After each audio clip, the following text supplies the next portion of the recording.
Hello to all you wayward witches out there, I hope you're doing well. Now, I know I've missed a recording, but the reason is, as you can see, so I can finally try and turn this into a video podcast. But I want to do things a little bit differently, so I thought I'd have some fun, make this a little bit more of a talk show kind of vibe. And there's going to be no better way to start this talk show with one of the legacy guests that we had all the way back from episode 1. And they're going to be joined by a fresh, new, hip, young artist who has just released a single for their EP. So, today we're going to be talking about young and ambitious people and what it really means to be ambitious and how you can actually channel a bit of your own ambitions no matter what age you are. So, I'm going to stop waffling on and let's get into this. Ladies and gentlemen, Kenziebrierlyy and Brayth Isaiah.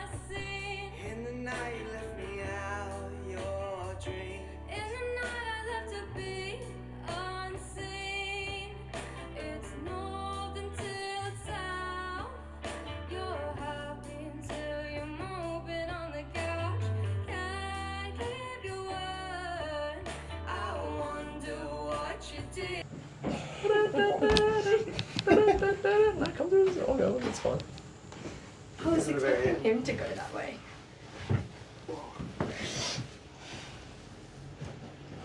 Alrighty. Hi, how you doing? Gonna say hello to the cameras. Hello. Where's the other one? So I got the other one here, so that we can have multiple different points. Sorry, I just gave you the full moon right there. All right.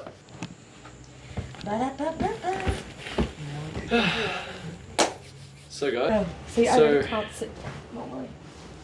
this is our first actual episode. Woo!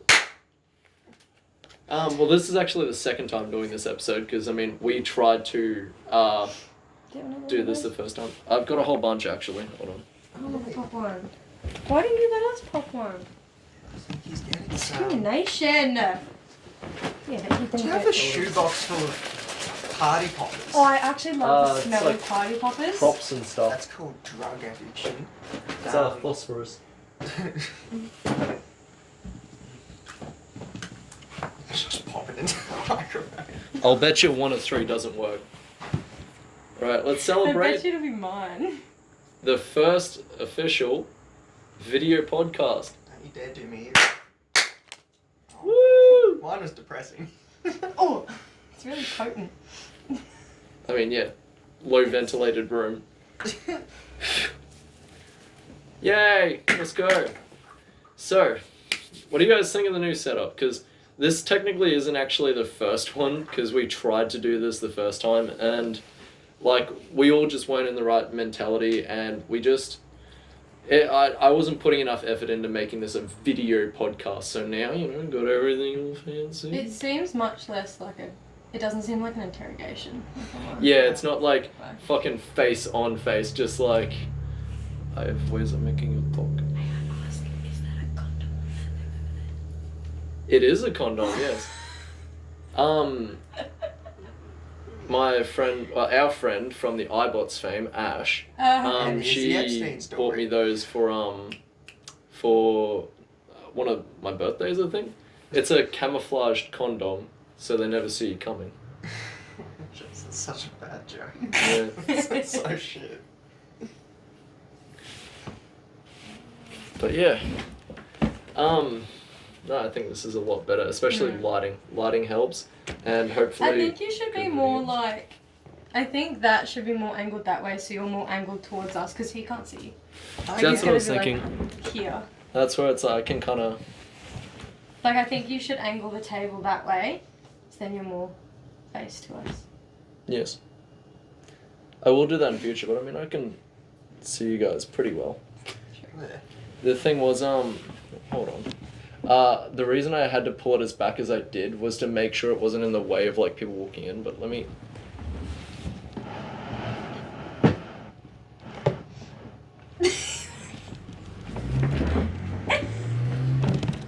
Okay. Yeah. There we go. Is that better? Yeah. All right. Beautiful. Beautiful.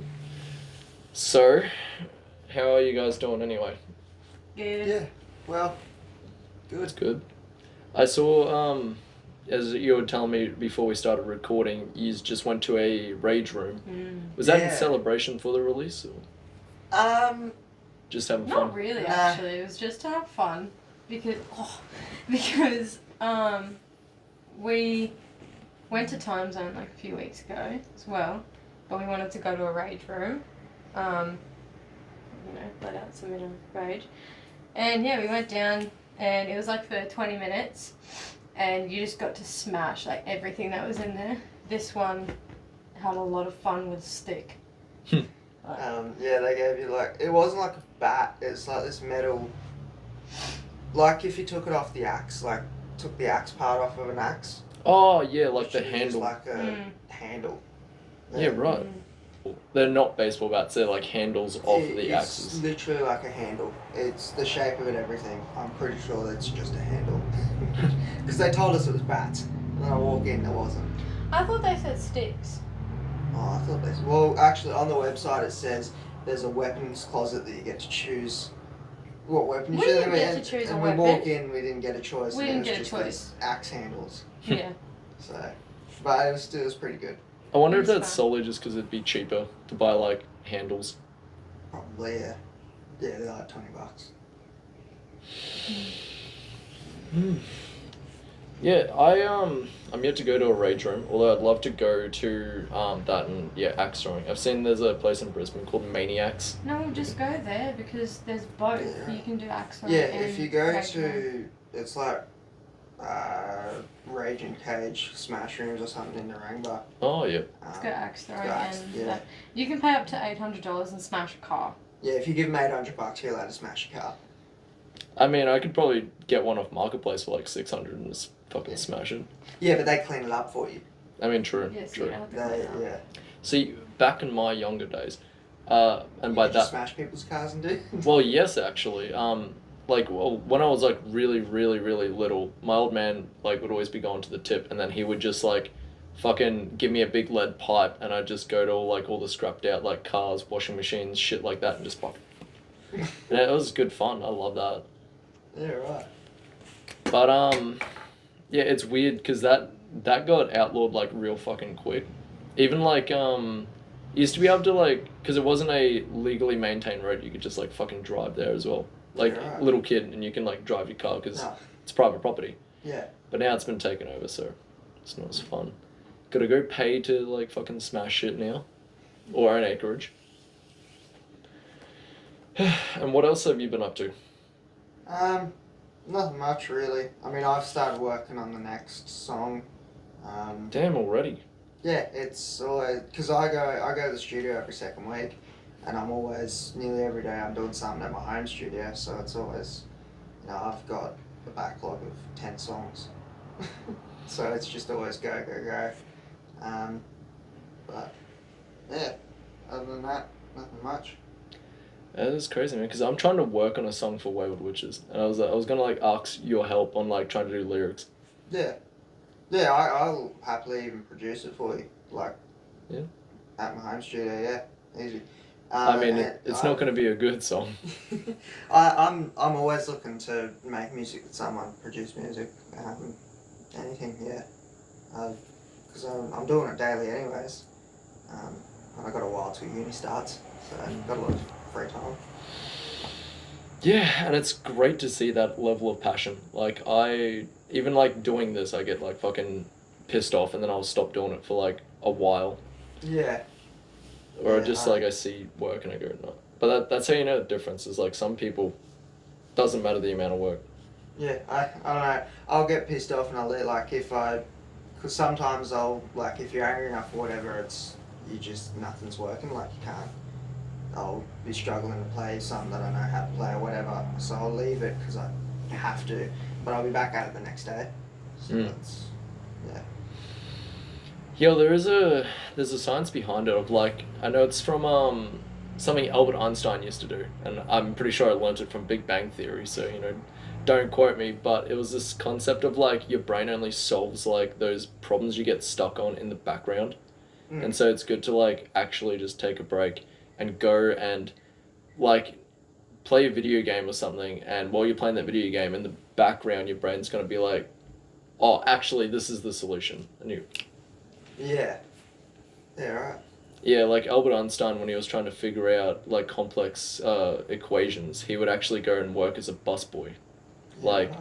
washing dishes and stuff, because it just like kept his brain on a path of like being rewarded with small tasks that would then make it solve the big thing in the background. Yeah, right. But it's also the willingness. It's the willingness and wantingness. Like, a lot of people don't have that these days because, as well, those big tasks require concentration and understanding that you're not going to get rewarded straight away. Yeah. Like, say with like making a song, like it's going to take, weeks or months. Yeah, music's hard as well because sometimes you do get that fast. Like, there is no time frame for how long a song should take. Because I've written and produced songs in 2 hours, all the way through to almost a year of just like a single song. So Wow. It always changes. It always depends on the song, and even just in general, like it's still trying to figure out why does something take that long, even if they're not as complex.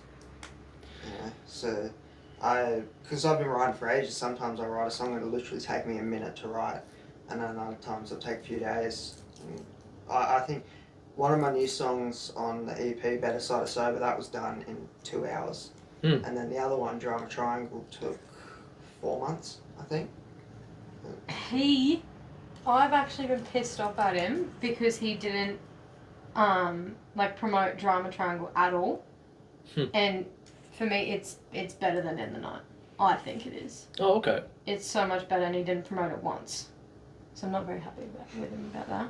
Because I listened to it and it's just something that everyone would listen to. It's got kind of like that rock sort like, kind of sound to it. And it sounds so good. You'll have to listen to it when we're done. Yeah, and we'll play a little segment for you guys at home. Yeah. It sometimes it's good to have those things because they're like the diamond in the rough. Where like you'll have the one big song that everyone goes, oh fucking, like everyone listens to that, which hey, hopefully is gonna be In the Night, the new single released for his EP.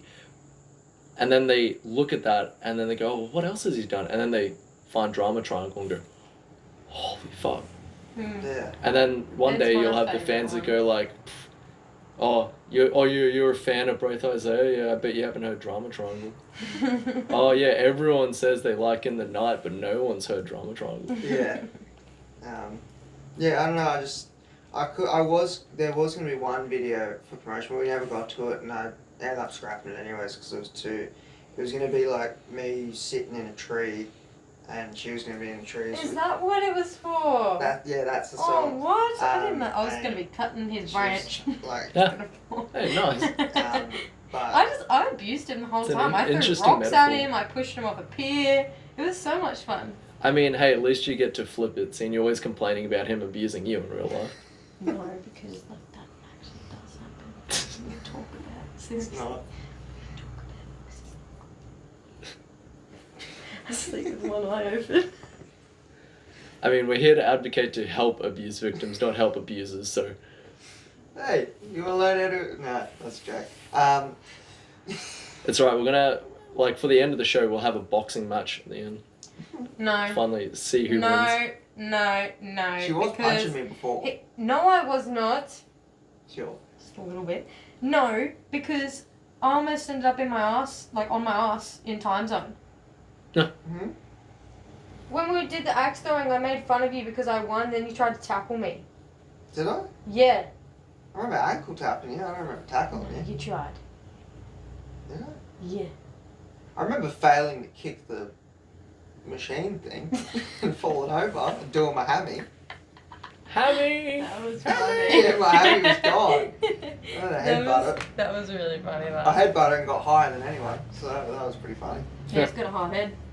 Yeah. Nothing in it, Thick head. but. So this latest song, In the Night. Yeah.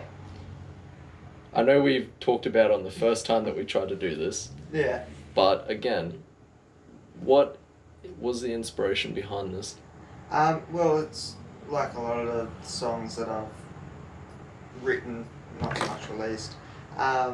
It's like it was written after a relationship, like a breakup, but I've kind of flipped the meaning inside my head. Like it is about a relationship, but it's about learning to let go of like not just relationships, of life.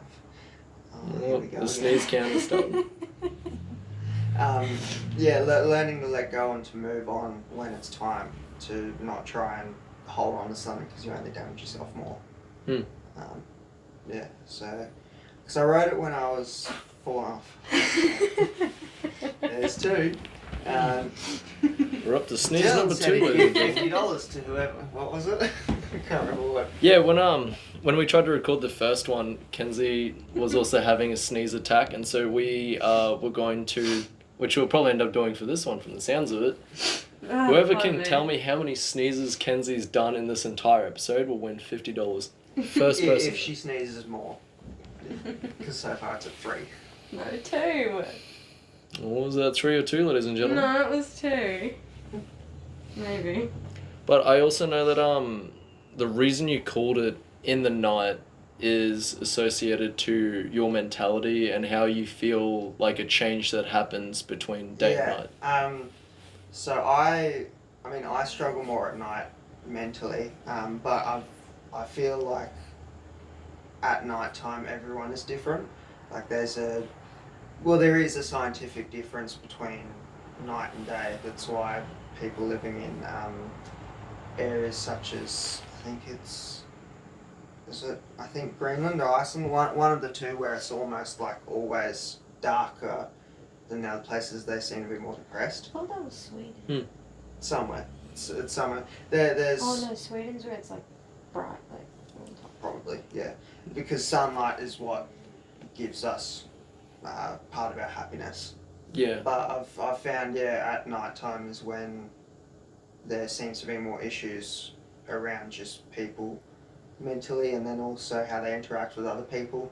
And so that's a lot of that ties back to letting go. You know, you go back to the person who you thought you'd let go of because it's nighttime and you're lonely or whatever. Yeah. You do even see, like, with depression, is a lot of people, like, they sleep in a lot, they're always up later at night, and even, like, I'm someone who works graveyard shift normally, so I've been nocturnal for 4 years now, and learnt a lot, and one of the big things that they say is, like, the things you got to watch out for is specifically depression when you're doing graveyard shift. Yeah. Because the sun gives you melatonin, which you need to have built up in your system in order to sleep properly.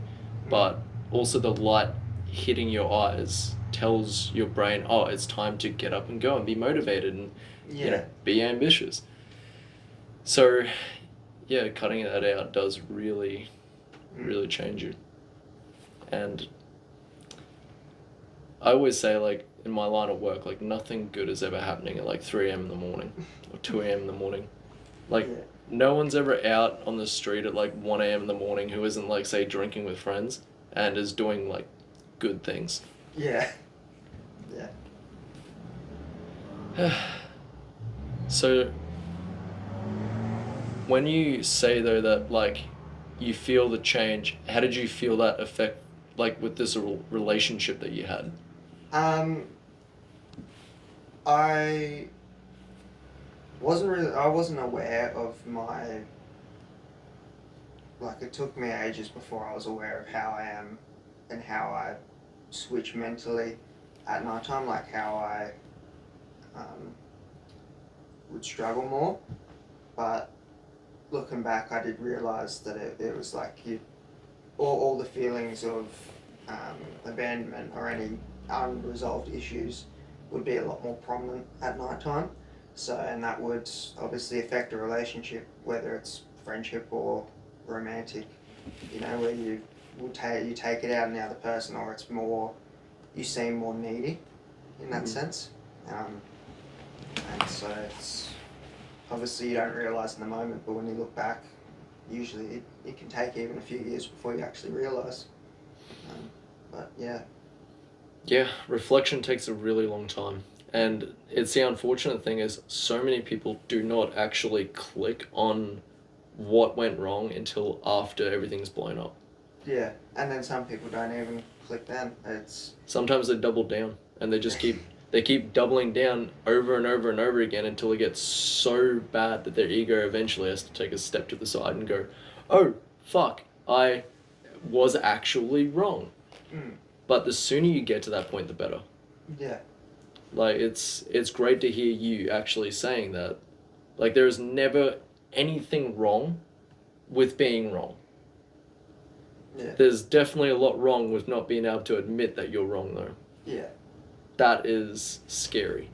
Like, the people who I've seen who just are stuck in, like, a victim mentality of they've never done anything wrong, they're always the victim. And it's always everyone else's fault. And I always like, it's a Jeff Foxworthy quote. He goes like, if everywhere you walk smells like dog shit, it's not because there's dog shit everywhere, it's because it's on your shoe. Like, sometimes you gotta look at your own shoe. Yeah. So, I'm trying to think, the lyric for In the Night, that the main chorus always like fucking hits me. Like, it got stuck in my head for so long. The in the night you left me in a scene. Like, it just, it was so powerful to hear. Like, can you say that again? Like, say what it was again for me? What the lyrics are? The chorus, it's in the night. In the night you left me hung dry and clean. Hung dry and clean, that's it, yeah. In the night. You left me in a scene. Yeah. In the night you left me out your dreams. In the night I left to be unseen. Left to be unseen. Yeah, so when you think about it, like, I left to be unseen, if you think about it, like, deeper, it does hit hard. Oh, yeah. It is so powerful. And what is the name of the EP? Liminal Child. Liminal Child, which is available on Spotify. Yeah, everywhere. Yeah. It's going to be available everywhere. Yeah, we went on the radio. Yeah. What was it again? Local Sounds Radio. Yeah. Local Sounds Radio. For like, how many days? It'll be like 70 days straight. 70 Plays 70, daily. yeah. 70 days straight. Once a day. So they are amazing. They play Aussie music, like, so they'll play local music. People submit their music every hour, so there'll be one song every hour, and that's every day that they do that. So when I submitted Flip Vox Me to them when I released it in March, and they played it for 70 days straight. Where it could be either, you know, at 3 a.m. or 3 p.m. So you're not always the same time, but yeah, 70 days straight. So I think they'll do roughly the same. They're starting to get bigger. They're starting to get a lot more people. But yeah. I mean, radio is always difficult. Like, I would have loved to be a radio presenter.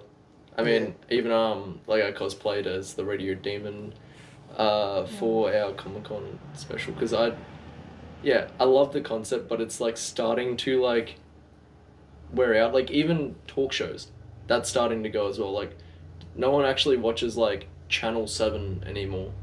Like, I live on either YouTube or Netflix. Yeah. I do it from at a client's house and watch the news. Like one of your like older clients. Yeah. Yeah. I watch the news with two of them. I can't stand it, man. Especially the news. The news is just like, I love them.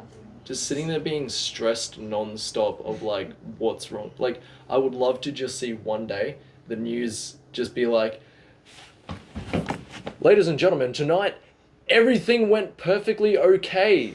Yes, shit was wrong, but shit's always wrong, so really everything's okay.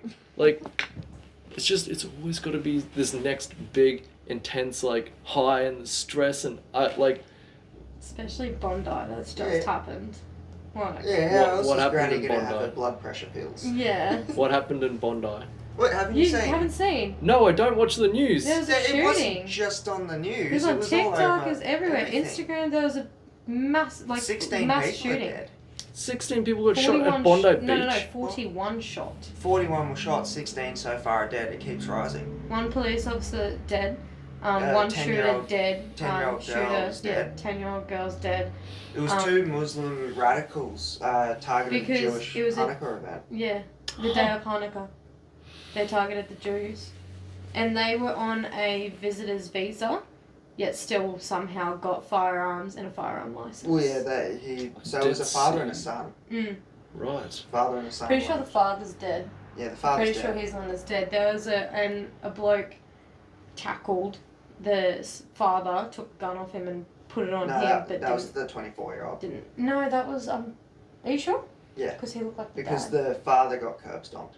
Oh yeah. Once they got tackled, everyone just started like Stomping their heads in. So the Muslim, I can't remember his name, but the dude who tackled the 24-year-old is Muslim and he owns a fruit shop in A local Bondi. fruit shop. And he's got like 5 kids or something. He's a father of 5. He was He shot. got in the shot arm. twice.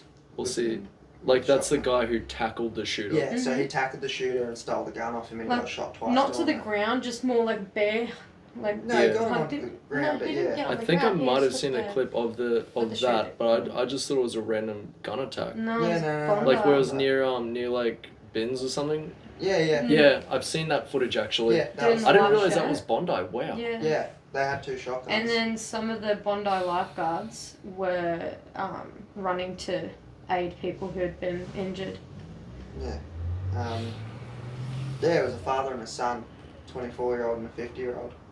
See, that does at least give a good demonstration though that it's not just specifically because he's Muslim. Like these two clearly were radicalized, Yeah. which And But everyone's confused. The police are still trying to figure out. They're confused why they targeted Jewish people. Because it's not, like, it doesn't make any sense if it's Muslim radicals targeting Jewish people. I saw 2 different posts where there was a post for Australians on the matter, and it's all, rest in peace, so tragic, heartbreaking. And then a post from, like, Islam and whatnot, whatever it is. And it's like, good to see, love to see it, glad it's happening, blah, blah. So they're so for it. And then, But yeah, it's everyone's like, confused because they've never targeted Jewish people have never been the target of Muslim radicals. Like, Well- from history. sometimes the thing is like there's so many different sects for everything, and there's also so many different like levels of extreme that you'll get to. Yeah. Like Because they you would would be surprised. they obviously shot a few like people who weren't Jewish, but they were actively looking for Jewish people. So when they saw somebody who they didn't think was Jewish, they didn't shoot them. Well, I was gonna say like Like in the it's hard to tell. Like you wouldn't believe, like I'm Jewish. Like I come from a Jewish family. but But, like you know, they were like because I saw a all few you do videos. is look at my bank account. But it does. Yeah, because I saw a few videos where they pointed the gun at someone like, oh, that person isn't who we're after, and they turned around and shot someone else. Like. It does seem really confusing. It was named as a targeted attack. Yeah, Like, it wasn't just obviously Muslims going out openly shooting everyone. Yeah, it wasn't like They went to the Jewish event and didn't shoot certain people. It wasn't like the US where they just go to the school and blow it up. shoot it They up. did have. It was targeted. They rigged a bunch of explosives underground the Wow. event as Yeah, well. there were bombs everywhere. Police got to the shooters before they blew it up. Yeah. But yeah. Because they probably would have ended up just killing themselves after doing that anyways. Yeah, Like, yeah. they One of probably- them had the detonator, and but the They were police probably got just to going to it. blow it up and then kill themselves so then they didn't have to, Yeah. face life sentences and that. Yeah. But yeah, it's pretty horrible. Well, it's also this martyr mentality of like you're dying for your cause. Mm. It's one of the reasons I hate religion in general. Like I hate all religion. That's partly why I like doing all this like paganism stuff, and it's why like I practice Satanism, because it's more of a mockery of organized religion. It's even like it's surprising the amount of I don't know, because I'm Christian. I grew up Christian. That was never. and that's okay. Yeah. Like, No, what I don't mean get is me wrong. I never saw anything radical. Like it was never, like there was never like obviously there was who I called extremists were just like the people who are like you're gonna go to hell if you don't do this, this, and this. But Yeah. there was never a let's go out and kill these people because like I never experienced that. So when I was younger, I was confused when I'd see these people who are this religion are killing people. And like I've never seen extremism. Well, like I do a lot of studies into cults and the idea of like it's not so much believing in God or loving Christ. It's when groups of people get together and they start creating a negative echo chamber of suddenly like their kind of day-to-day problems start to blend into what is holy and unholy, and then it gets dangerous because then all of a sudden the Jews are the bad guys, or all of I a guess sudden that was never... like we need to buy a ranch and we all need to live on that, and your wife is now my wife. Like I guess that like echo chamber was never a thing. Like we do use groups and everything, but it was never. It was always focusing on positive things. It was never negative. So it was more the Bible is positive. Yeah. Like overall, it's love. The teachings of Christ is teachings of peace and love. Yeah. So it was always like if you look, like when I look back on it, it's more like a positive echo chamber. Obviously, there was a few people who were dickheads. There always will be. That's, it wasn't ever an issue. Yeah. So yeah, I was always confused, like, because you don't see many Christian extremists who are killing either. I think there was one in Christchurch a little. I was gonna say like ago, but they're the OG of like that. They're the Crusaders. That's like it hasn't really happened for ages. Yeah, you won't see it these days. They're more of the like let's pervert the word of God to make a cult is kind of like more the Christian thing. Yeah, it's not really heard of. It's not really a No, I don't think I've seen too many. Like, there's obviously the guys and a lot of serial killers who believe that they're getting messages from God. Yeah, like wasn't Manson, or was he? No, he was satanic. I think Son of Sam definitely I don't know what that got is. some. He's a serial killer. Son of Sam. No, I thought. I think he was getting messages from God. No, Son of Sam. Actually, I know about him. He's the one who had something about a dog, isn't he? Not too sure. I watched something, and he admitted to all that being made up just so that he would get attention. Yeah. Or Mark David Chapman is one that was like believing that he's like helping people and all this jazz by shooting John Lennon. Yeah, right. Yeah. Son of Sam was interesting. He named himself that and said that he was getting messages from God, just as like so the police thought that he was having that he had schizophrenia and he had this and that, but once he was locked up and had done interviews and everything, he admitted to it all being fake so he'd get attention. Because that's what he was craving the whole time. That's what he was doing everything. Is he wanted to be like Manson. Or another serial killer that he'd seen. Yeah. Manson, his whole mentality was like there was going to be a massive race war, I think, and that's why they needed to go out into the desert to try and live there. Yeah. But at the same time, a lot of LSD, a lot of high level LSD he was they were all on. Yeah. Which kind of led to that thing. Mindhunter, that's what I watched. It's like Mindhunter, yep. Have you seen that? Yes. Awesome. Yeah, that's where Son of Sam. I heard about him. Yeah, I do love my my serial killers and my cults and stuff. Yeah. I'm mainly a cult guy personally, because there's so many fallacies in religion.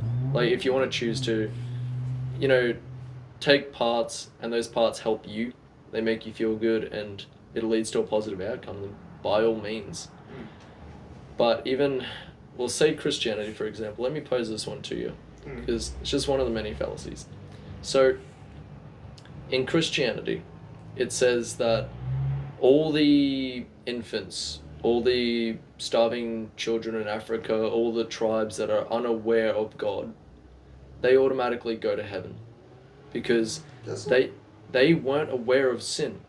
Does it actually say that? Because Yes. I had a debate with someone who I call a radical, is the sense of like, I don't know how to describe it, but one of the, like, who you would describe as an extremist, not a violent one, just like, takes it to the extreme.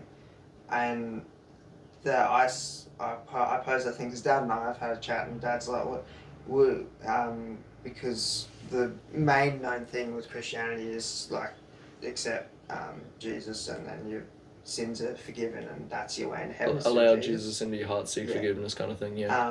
And Dad and I have spoken, and like we're always like, what about the poor Muslim kid who's who's living in somewhere where it's forced upon, that's the only thing they know, that's all they know, and so they never learn anything else. So they in the Bible are considered innocent because of the fact that they do not know that they're committing sins. Yeah, right. I didn't and so know they that automatically was- go to heaven. Yeah. It's an interesting thing, because here's the question then. If you don't, like, say Kenzie is living in like dead ass middle of Africa, so no one's brought her a Bible, no one's told her about God, she has absolutely no concept of religion, and then she dies, she goes to heaven, right? Infants who are born and die from SIDS, like, they haven't had a chance to learn about God, so when they die, they go to heaven. Yeah. So if you wanted 100% chance of the entire population going to heaven, then the best thing you could possibly do is destroy all knowledge of Christianity. Because the second you learn about Christianity, you now have to follow the rules. And you now run the risk of going to hell. But if the entire population has absolutely no knowledge of Christianity, the entire population gets to go to heaven for the rest of eternity. That actually makes sense. So the optimal thing to Why? do would actually be to not teach Christianity and not spread it. The only issue with that is then you end up with people who should be in heaven. Like Exactly. rapists and serial killers. But then, But they wouldn't know that that's a sin. exactly. Well, I feel like the thing Which- is It's why it's yeah, called no, it's yeah. why it's I'm called a with him on fallacy. that because we biologically know what is right and wrong. yeah, but What's Then like again- beneficial Yeah, to when our you- survival, yeah. When you curb stomp a baby, you know you're doing the wrong thing, whether it's religion or not. Unless that baby was Unless- Adolf Hitler. No, unless you I do haven't, get what you mean. you unless know you he was haven't actually mental. drowning and got saved as a child. Yeah, right. Did you not know that? No, I didn't. You know, there was a child that was drowning and he got saved, and that turned out yeah. to be Adolf Hitler. Yeah, right. And So during if they World just War had, One. if they hadn't have seen him, he would have died, and then Holocaust would not have happened. Oh, it still would have happened. No, it would have happened. Not Yeah. by him though. Not by him, yeah. He was. I've only just I recently think found out. take From, it as you got it, because it could have been worse. yeah, You know, if you start changing shit, you know, if you go back in history, you might end up with someone worse. It yeah. does more damage. I found out like so That's Hitler not was more of the job. spokesperson, and Heinrich Himmler, I believe it is more of the actual like Yeah, planning, killing Adolf was Jews too kind of guy, Adolf was too strung out with meth to be able to Yeah. actually do anything other than barely talk. and get people riled up. Is Yeah. all. That's. Yeah, he was talking. But yeah, I watched the Actually, video I of him at the Winter Olympics, and he's Yeah, he's like, I watched a Joe Rogan episode. He's like, if you actually if you watch a video of Hitler translated to English, you can actually see why people agreed with him, yeah, because he was such a good spokesperson. yeah. You know, people didn't know that they were following along with killing people until they were actually doing it. Yeah, and they did a lot of work in compartmentalizing. So, like, you know, there was a group of people that agreed to one part of like Hitler's ideology, and there was another group that agreed to the other part. But because they're all like Yeah, working together, it worked out great for them. yeah. But, yeah, I always see Hitler as like one of the most dangerous meth heads. It's just pretty much it. And He's the one who gets shit done. meth being the end result of, I mean, saying get shit done in terms of killing 6 million Jews. I mean, maybe, what I mean is maybe usually you hang on see a to- meth head just walking Cut around. that out. Cut No, that out. Yeah, no, like no. a meth head can't like usually hold down a job, Yeah. let alone like dominate. Let the world. alone cause mass like history.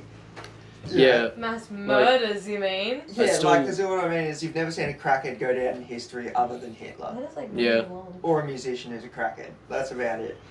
Yeah. We should Well, probably like, actually get back to the song now that you said that. I was gonna say, yeah. Let's not segue to that after that. Well, it's definitely a good tangent, but that That happens all the time. yeah. Well, that's a good part of it. It's good. It's just natural flowing conversation. I will say though, Don't tell them, otherwise they're gonna get $50 for free. Hmm. Make them work for it. It's not fake sneezing. Hitler, I always think is, Hitler and the Nazis, I still think is actually prevalent today because of meth. And it's one of the reasons I do truly hate meth itself, because every single time we lose another person to methamphetamine, that's another casualty on the Nazis. Like, that's the Nazis still claiming one more victim. They made meth to make themselves more demonic and evil and fucking merciless as warriors. And So we should tell every crackhead then that if they die from meth, then they've been They'll killed by turn the around and eat Nazis. they'll eat your They're adding face one off more if to you the go telly. try to say that to them. well, it's the hard thing of like no one ever wakes up on a good day and says like, oh, you know, I think I'm gonna try meth. Like, they're usually spiraling. You know, it's like, oh, should I have some coffee this morning? Should I have like? I actually do Insta genuinely amphetamine. wonder how like crackheads End up crackheads. get to the way that they are. Usually they're already And on it's some really other drugs. sad.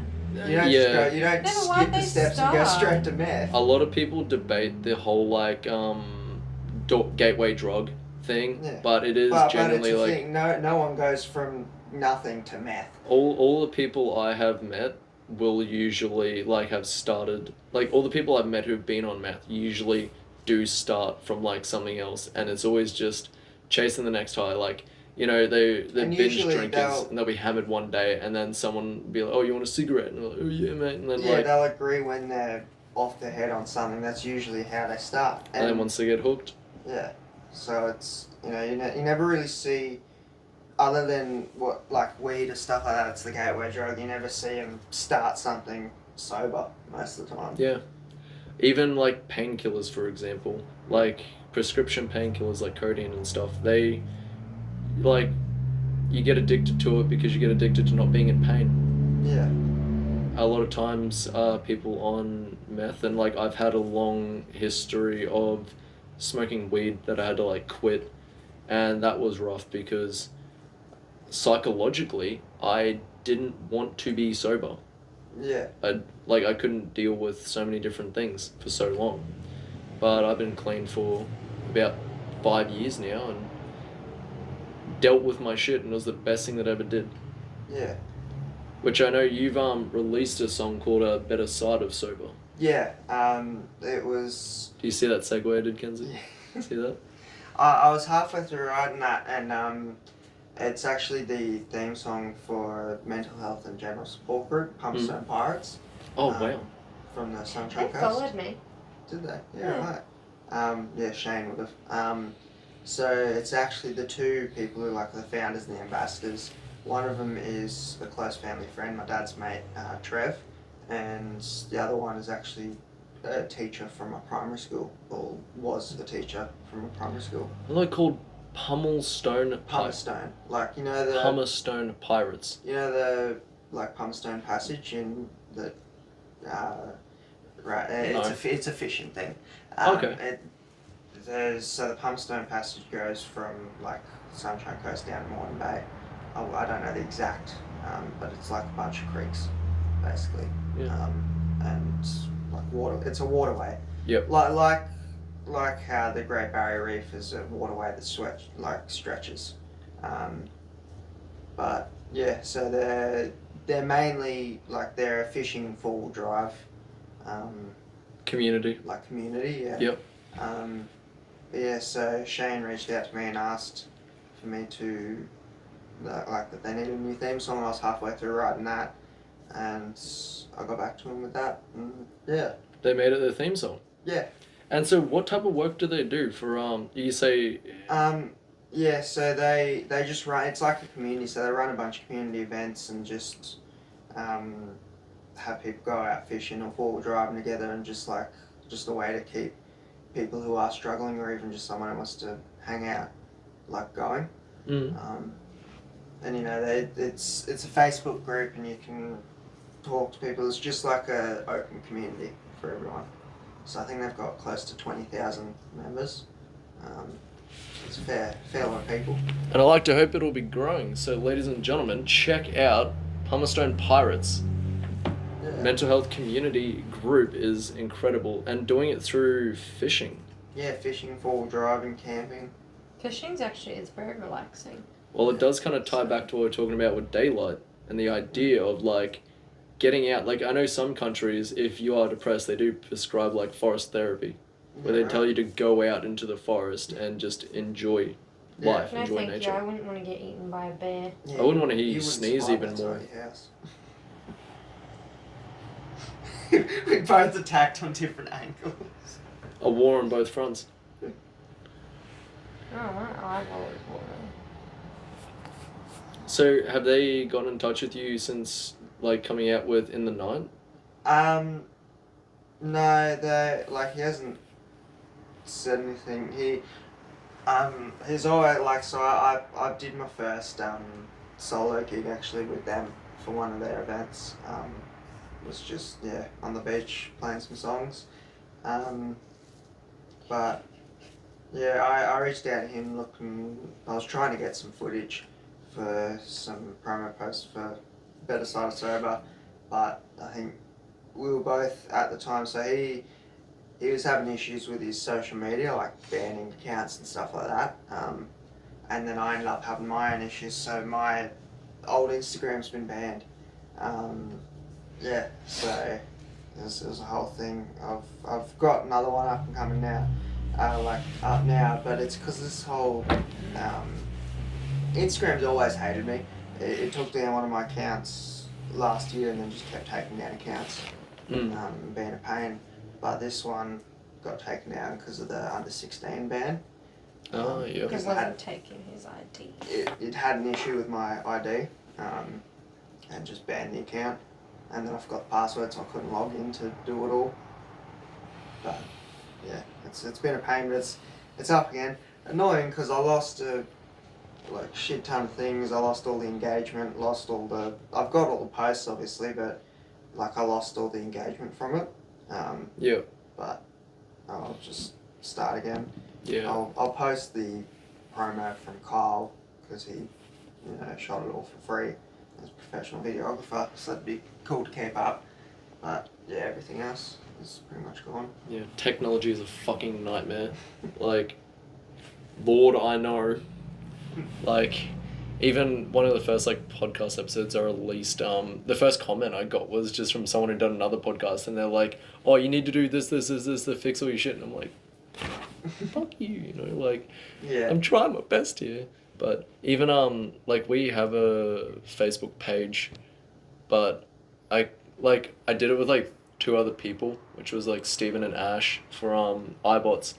And because of that, it won't let me sync to anything else because There's too many accounts on there, isn't there? there's too many members of the thing, and it's just Yeah, the issue I have is I link my accounts, and then when one gets taken down, the other one goes with it. yeah. Because that's how Facebook and Instagram likes to be.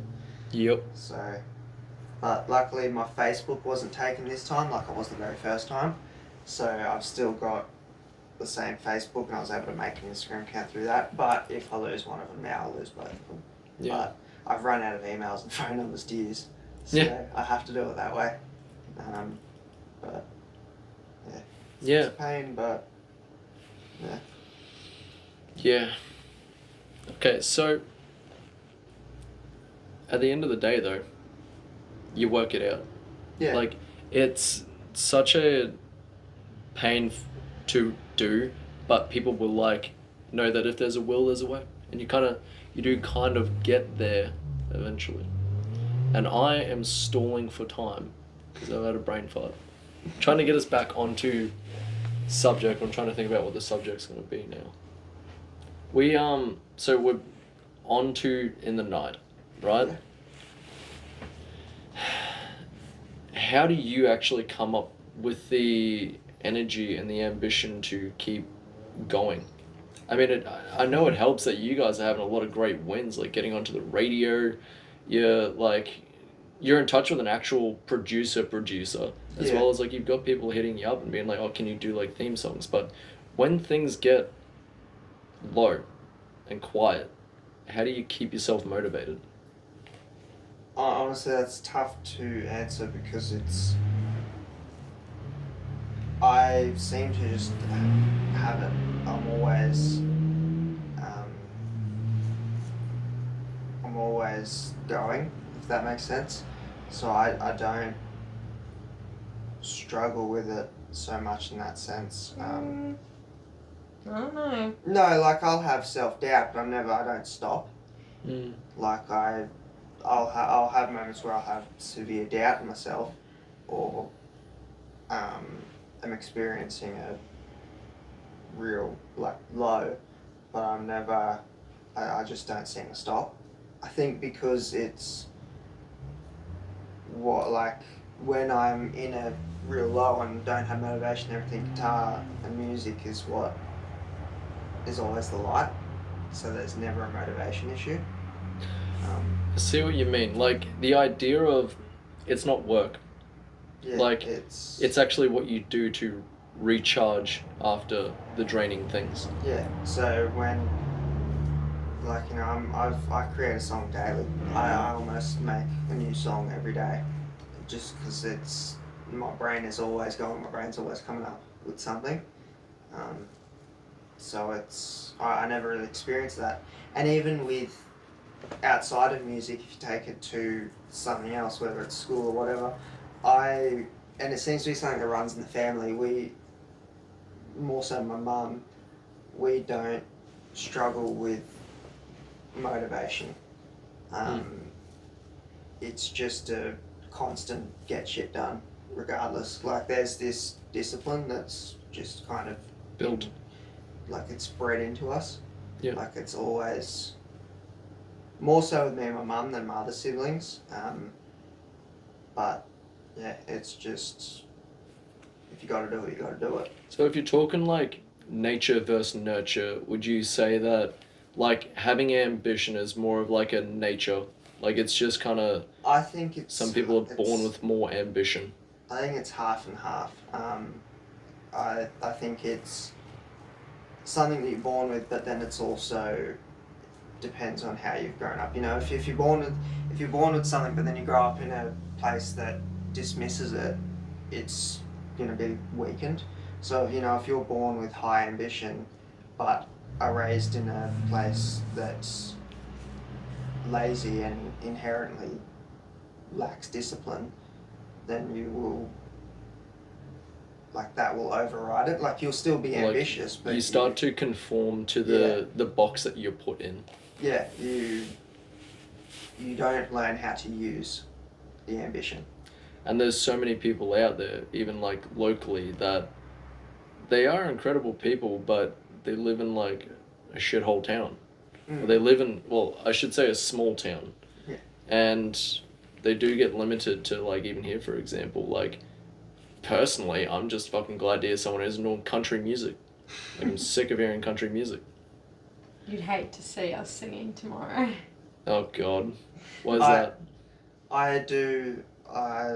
Well, I like all genres, and I listen to all genres, and I play and make songs in all genres.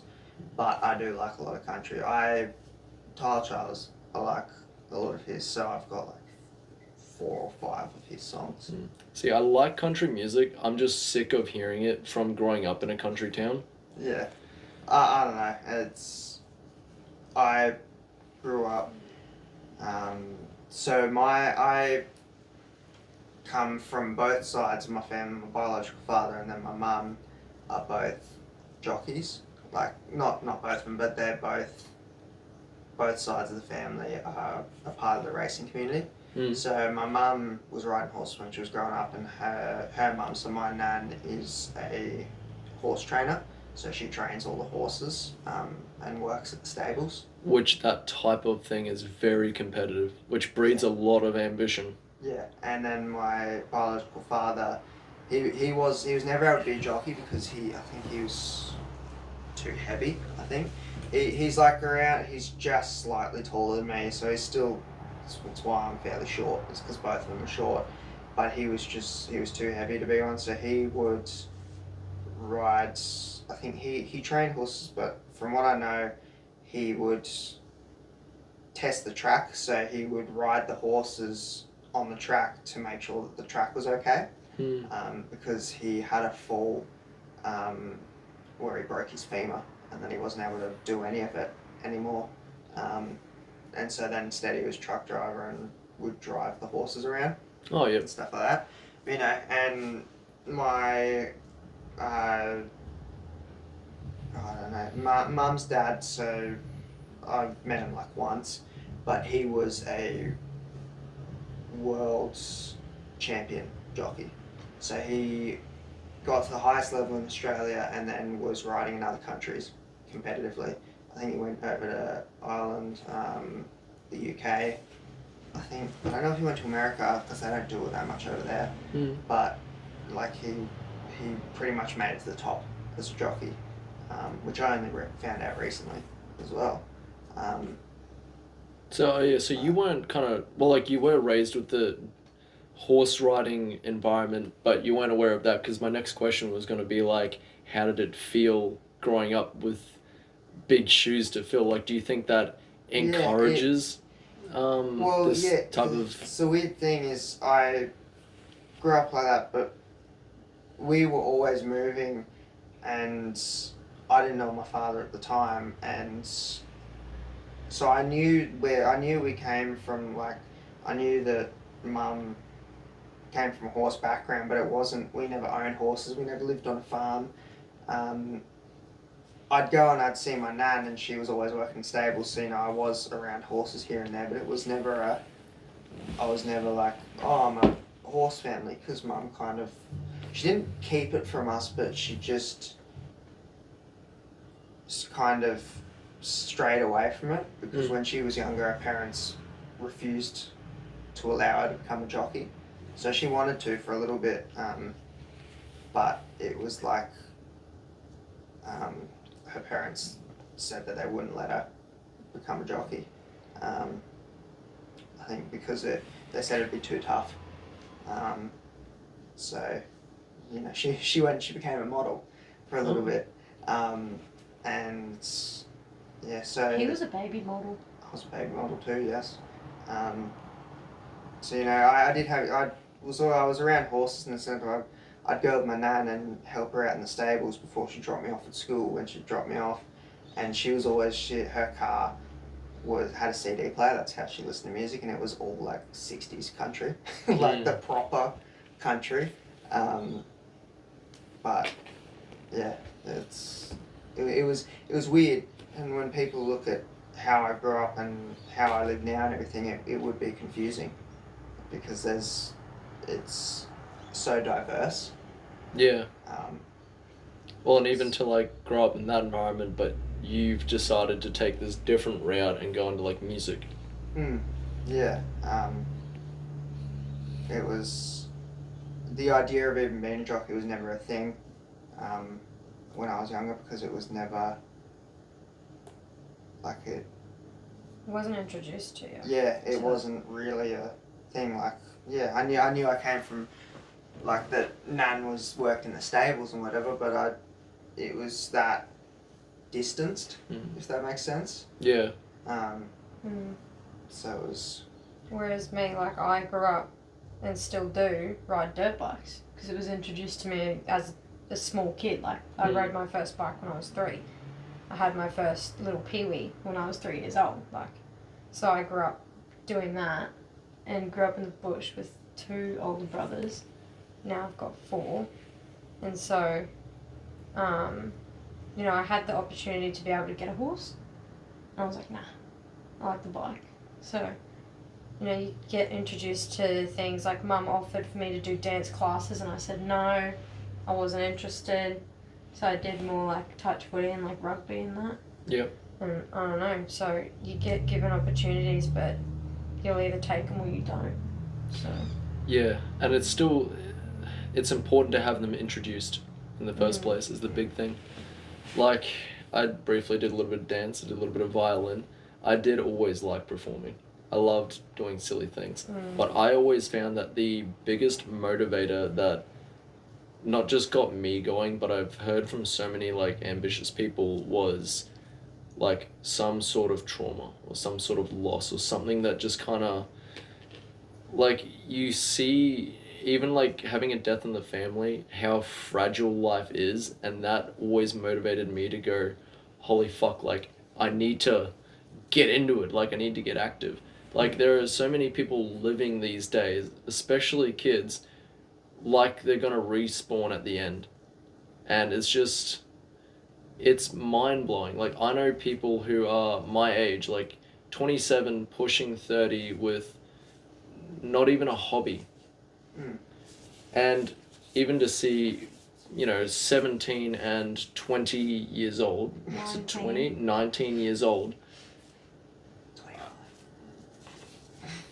19, sorry, 19 pushing 25. But seeing you two, like when most kids these days, all they're thinking about is like vaping and playing video games. And you're out making music. You're out trying. Do you ever like fear the backlash though? Because like I say, with growing to the shape of that box, when you start trying to push that box, everyone else that's in it kind of goes like, oh, you think you're better? You think you're better than me? Like, oh, you've changed. You're trying to be this big shot, and it's like, yeah, like be the best you can be. Have you ever faced like friends or anyone kind of trying to like push against this idea of making music and putting yourself out there? Not really. Okay, Kenzie. Just kidding. What? Oh, have you faced people like saying that type of stuff? No, they tell me to do it and I say no. It's actually me that stops myself. You stop yourself. Why do you think that is? I don't know. I don't have that, like, I have a passion for it, but I'm not going to pursue it. That's my issue. Because I can't write a song for shit. I'm really bad at it. I ditched all my instruments when I was a kid. Like, I played the piano, I played the flute, I played the guitar, I played drums. And yet I ditched all of it because I don't know, I gave up in high school. Yet here you are featuring on a song getting played on the radio. I'm just singing it. Like, people ask me, oh, your song, like, not my song. You don't have to be so humble about it. His song, I literally just sit there and sing. That's all I do. It's his song. He's the brains behind it. He wrote the song. He played the music. He came up with the lyrics, the rhythm, everything. I just sang it. So I don't have that, potential like he does. Because he's got the brain, he's got the actual art for writing when I don't have that. Musically minded. I could sit there and have something put in front of me and I can sing it. But you put a piece of paper and a pen there, I will not write anything because I genuinely cannot. See, the thing is, all the multi-billionaires of the music world are like that. Yeah, and I would not want to be like that. Well, it's 100% true. A lot of them have shadow writers that just do it all for them. I was looking into it. Like Backstreet Elvis Boys. Presley didn't write any of his songs. He had other people write for him. All he did was sing and play guitar. Yeah.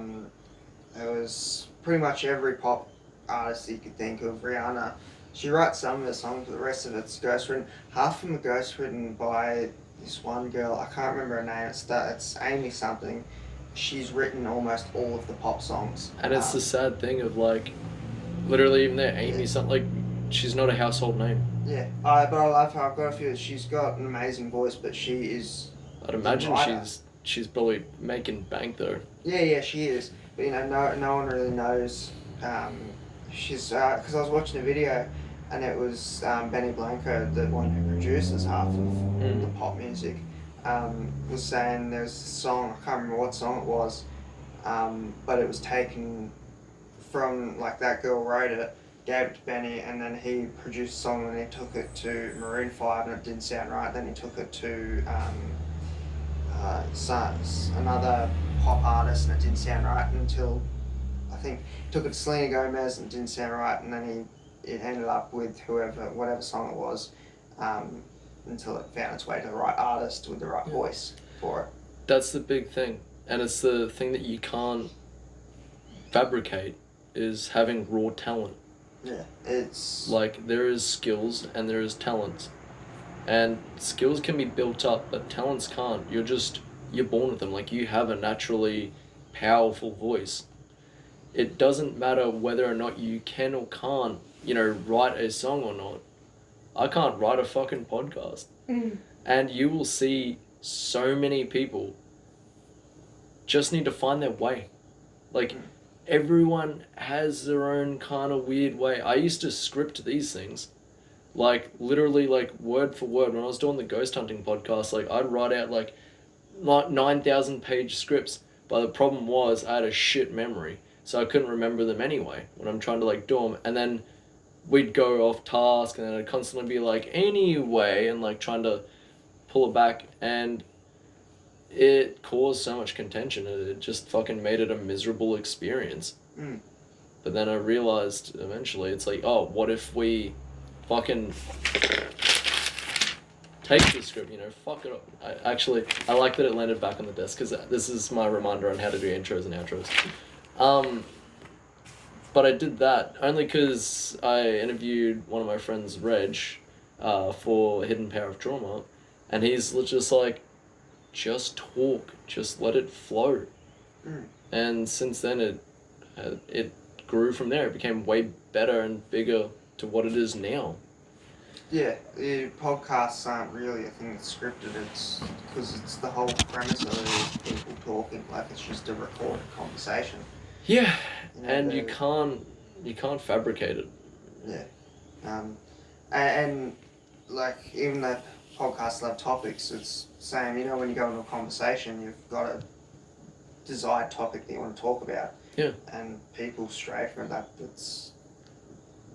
I don't know fully how a podcast even came about or where the first one was. Well, I mean, originally it was radio shows. Yeah. And then, talk shows. And now that we've got platforms where everyone can give themselves a voice, it just kind of went from there. Yeah. But you can have people who put like thousands upon thousands of dollars into equipment and never take off. So they just don't have that pizzazz, don't have that jazz, ladies and gentlemen. It's what you gotta have. Like, some people, like Freddie Mercury, for example, the only reason he was such a good singer, besides all the training and skills that he built over years, was because he was born with his adult teeth. And because of that, he had a massive mouth, which then allowed a whole different range of vocals. Yeah, right. He would have looked so weird as a baby. Oh, yeah. Like, he would have looked so... With the mustache. Oh, what? And then he comes out like, I want to break free. And he's like coming out like... He's wearing that white singlet as he comes out. But at its core, that is just the first... His first word. Mama! Why'd you take my gun? However it goes. At its core, that's the very first step, though, is just seeing what makes you shine. Seeing that raw talent. And then you just got to build from there. Time in the market is better than timing the market. Like, you got to start as soon as you possibly can and just fail, grow. You're like, it doesn't matter if it is just singing. Take that singing and run with it. Yeah, my dad keeps telling me, oh, look for a band, look for them, look for this, look for that. And then my aunt, she has said to me a few times that she's envious of me. She said that if she had my voice, she would have done something with it years ago. Yeah, I'm envious of you. You got a full head of hair. Shit. That's insane. I like doing that one when I see a cute girl, I'm like, oh, hello. It sounds like fucking Mickey Mouse. Do it again? No, Tom and Jerry. It Do sounds it like the again. sound effect from Tom and Do Jerry. it again. Yeah. Gorge. Sounds like something out of Tom and Jerry. Wait, Yeah. so if I do this, will it do that? No. Getting a bit raw now.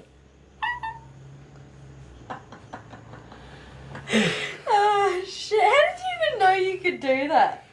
Oh, Like, how did you come up with that? Extreme amount of isolation. Oh. And so as a coping mechanism, I do voices. And it started of being like, oh fuck, am I schizophrenic? And Yeah, I then was kind about of to went say, to, that's oh, called yeah, I can do some schizophrenia. voices. Well, I can do all different things like, Still oh, warm. Hannah means family. I can do that too. You know, if you bring it down a little bit lower and make it a little bit greasier, you can turn it into Rick from Big Mouth. Right? You know the... You know you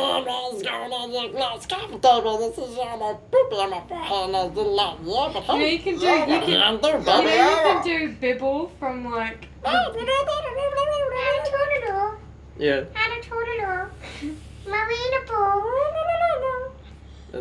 Cousin It from Adam's Family. All I can think about right now is there's this video of these 4 blokes holding up like this. It looks like a lid, and it's this tunnel, and they're all making noises like into it. And all I can hear about is the one dude going, "Yup, yup, yup." Gosh. I can do that. I can even do Mickey Mouse. But like, I cannot for the life of me. That was actually really good. Yeah, I can do my high pitches. I can do the... Oh my god, that's like so amazing. Yeah. Only one I can't do is Donald Duck. Like, I just... No. I can't. I don't even. I can do the... Squidward!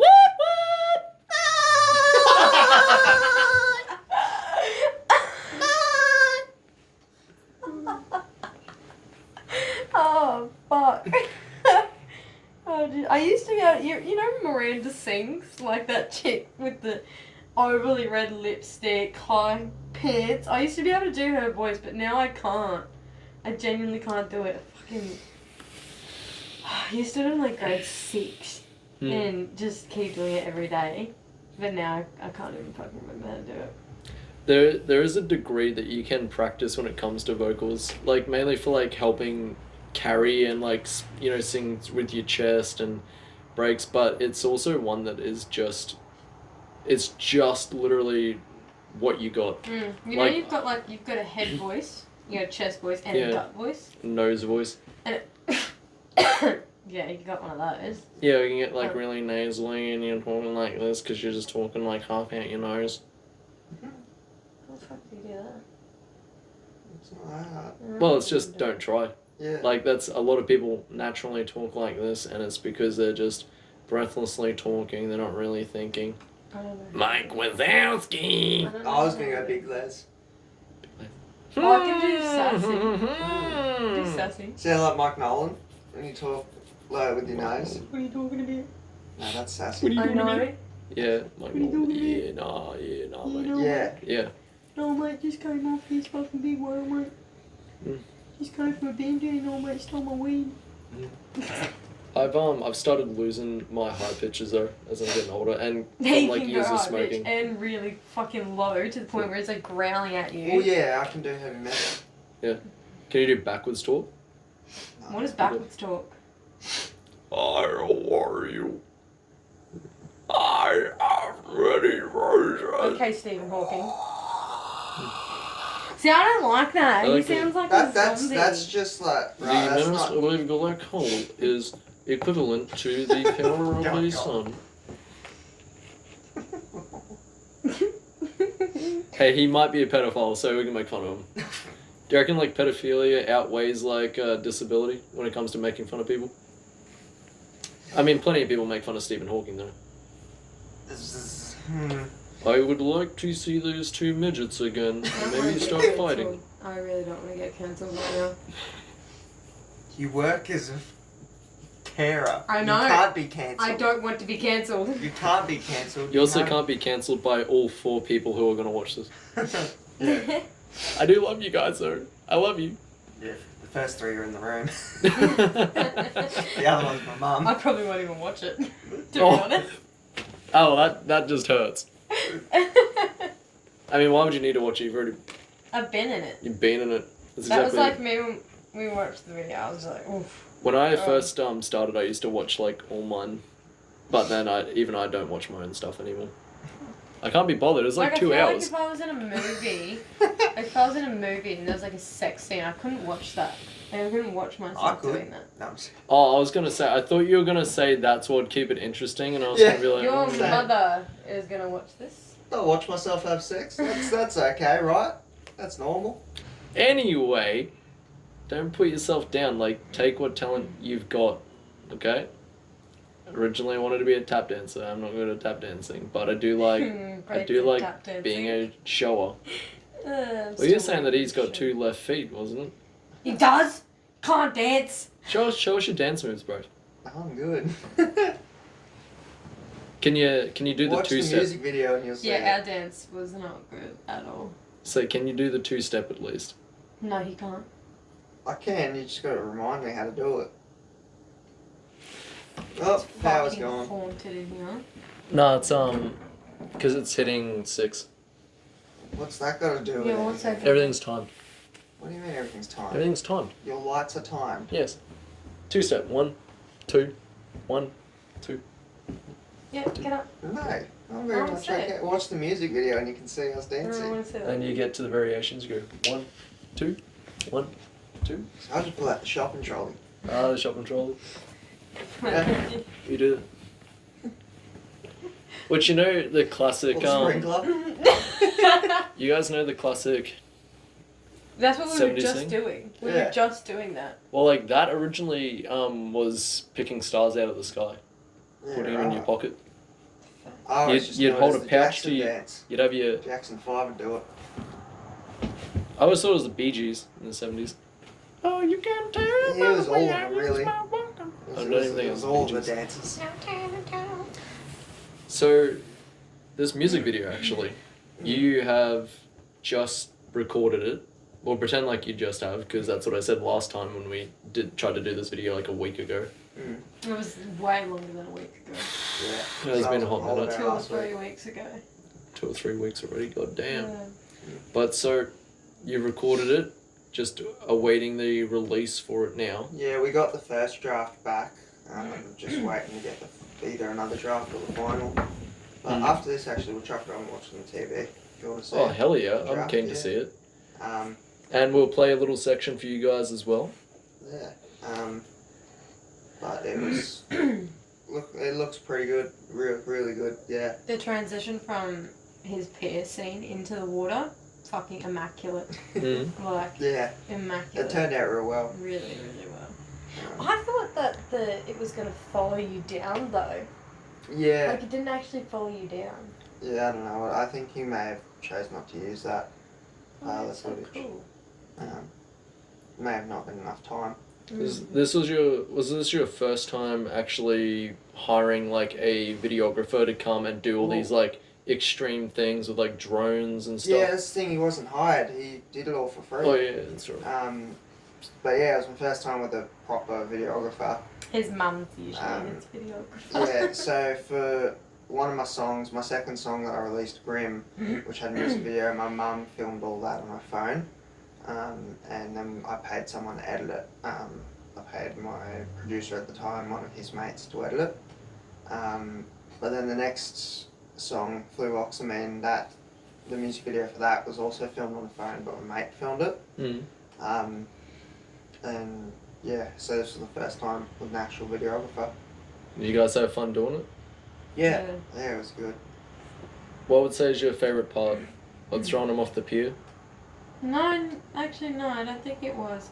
I think it was more like I think the picnic was my favourite. The picnic. I haven't heard about this one. It's like the very start of the first scene, yeah. Yeah. No, that was my favourite because like we got roses. I love roses, and we just kind of sat there and because we didn't really know what to do. Like Kyle was telling us everything. He was like, oh, do this, do that, throw strawberries and that. And so, we're throwing fucking strawberries at each other and Smarty got in his eyeball but he didn't keep that in the video, unfortunately. And it was just fun because we were trying to tell each other jokes to make us laugh, to look genuinely like we actually like each other. Like, even in the slightest. Simulate, like, a couple having fun at a picnic. Yeah.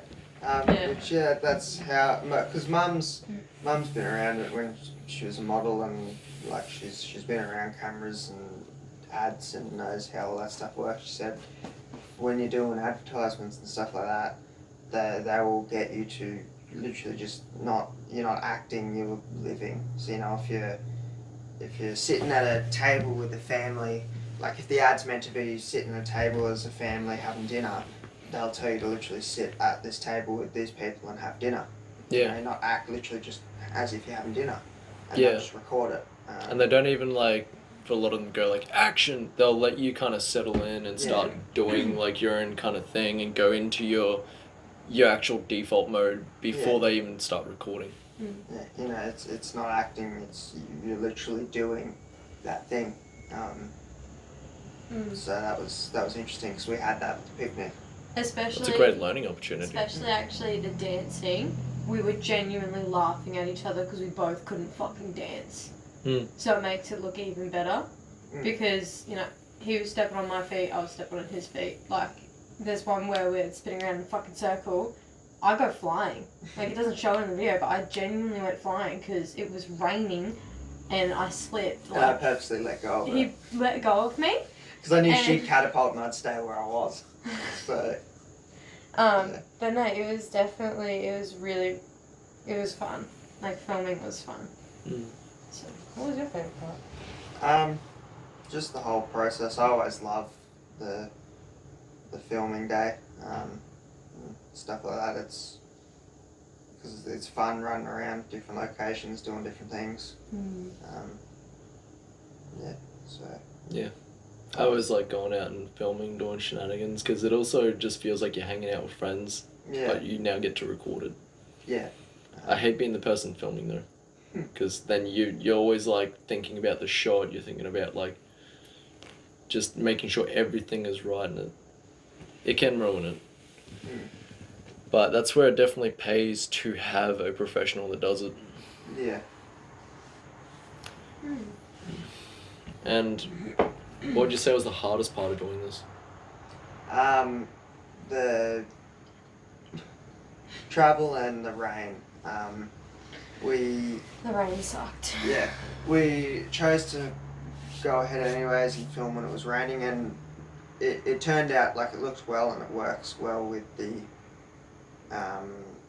the contrast of everything, but it was a pain trying to set up when the wind's just blowing shit away. And because he's got a professional camera. Yeah, you don't want to get that wet. We had to go get an umbrella. Yeah. And that wasn't even a mission. Getting the umbrella was a fucking mission because getting there. So we parked and it was Big Dub's right around the corner. It's a fucking mile away. So I had to walk all the way there, and then we tried to find the umbrella, and it took us 15 minutes to find it. And then we were trying to find a brown paper bag for his Better Side of Sober, promotional video. Yeah, to make it look like alcohol. So I actually had to go to BWS, buy alcohol just to get one of their brown bags. Bag. They wouldn't just give one to you? I think she just wanted to buy it. I think probably just wanted to buy alcohol. She did. I got some while I was at it. But it worked out. It worked out. He got his video and it looks really good, and yeah, definitely rain pissed us off. And then having to go, up to Harvey Bay because we'd have to leave early, and then we'd get home late, so it was it's a bit of shit. Yeah, for that whole week where Kenzie and I were filming either music videos or promotion posts, it was 9, 10 o'clock we were getting home every day. But it was fun, but yeah, it was definitely a fair bit. But yeah. What time do you reckon it's gonna start to get released? No clue. I'm hoping soon. I'll probably message Kyle after this actually, just to see. But hopefully in a week or two. But it might even take longer. Yeah, it'll be excited to see, and I'll make sure to put it on my socials as well, so everyone can enjoy it. All 4 people. So, what would you say is going to be the best advice to give, like, all these kids out here who don't even think about what they could be doing or, like, should be doing when it comes to their hobbies or passions or life? Just to live, really, is not, to just keep, if you don't have your thing yet, if you don't know what you enjoy doing, just you keep searching, you don't turn down your opportunities, because that's how you fail to find something. So taking on new opportunities, doing, like, just living life until you find something that you enjoy. And when you do have something you enjoy, like, if you're playing music, if you're a musician, or if you're doing podcasts or whatever, to not take yourself so seriously when you're doing it, to remember that it's a hobby. And if your goal is to be a famous musician, even then, not to act like it straight away, to live life, have fun. You're not going to make it as something by pretending that you are that thing. You'll make it by just Doing it for the love of it. Yeah. Because I can tell you're definitely someone who has, like, a lot of love Yeah. for music, for creating. Yeah. So, I'm always making something. I'm always doing something, and I'm always, it's not to give up or to not take the opportunity or to seek out, like, radio interviews and stuff like that. It's just to not go on there all, like, show. It's, it was some advice that Dad gave to me. He said, and Mum as well, they're like, you don't take yourself so, like, stop taking yourself so seriously. You're doing music because it helps you mentally, and you're doing music for fun, not because you have to, not because you're employed by a record label or anything like that. You're doing it for fun. So just, people will enjoy you more as well. For people who are going along watching you and, like, supporting you, they will enjoy it more if they see you as a kid having fun than as a kid trying to be a professional musician. And finding your reason why is very important. Like that, like doing it because it helps you mentally. Yeah. Like, if you solely made music because you wanted to be rich and famous, like, no one gets behind that. But everyone can get behind wanting to feel better mentally. Yeah, it's, that's why you see these, like, who are famous artists and musicians with these funny, cringy videos of them when they were younger. The first two that pop in mind is Charlie Puth and Post Malone. If you've seen that, Well, like, he was a YouTuber, I think, Post Malone.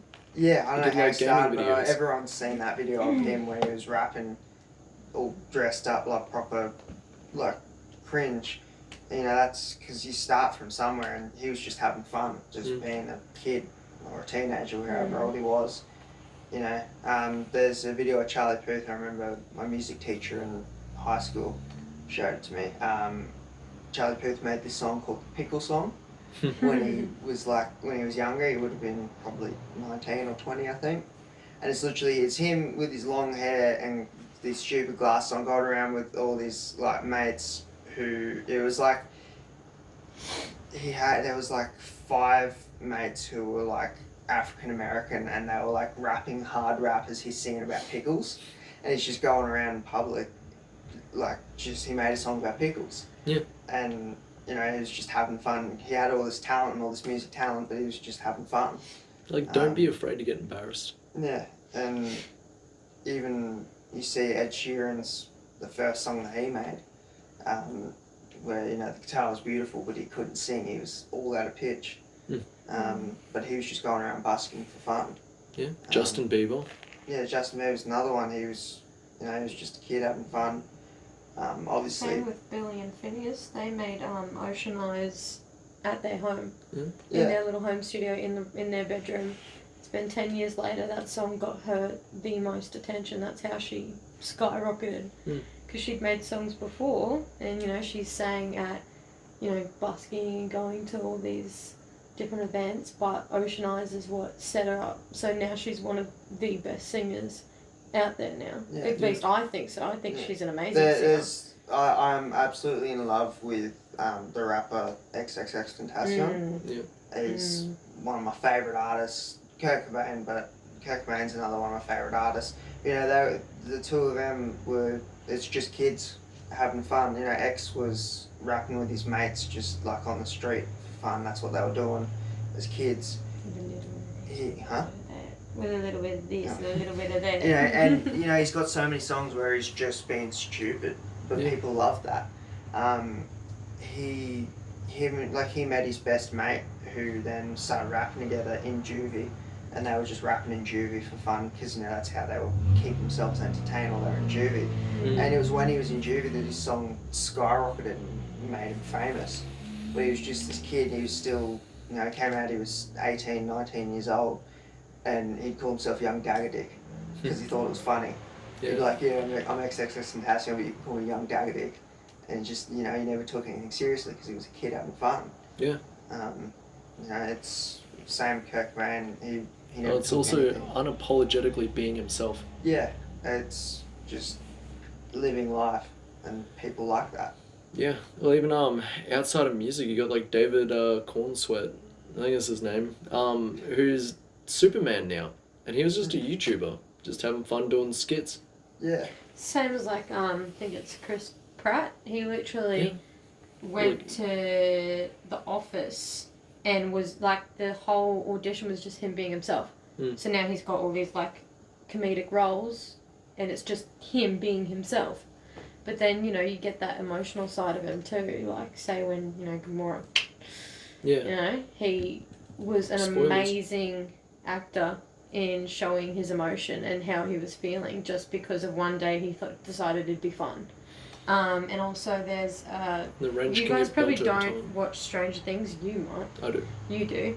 You probably don't. I don't know. But Jonathan, the actor Jonathan, only went and did the audition to make money for his son. That's the only reason he's an actor, is literally because the story behind him having a son is really sad, but the only reason why he went for the job, like why he wanted to do it, was to make money to raise his son. And now he's on one of the biggest TV shows on Netflix. So yeah, which you know? Another big part of that is the story. Like and having people a start story. small. Like everyone starts small. We all start small. We start from a little. We all egg start as little fetus. babies. If But, you're coming out like, as an egg, there's something wrong with you. No, I said we start as like a little egg.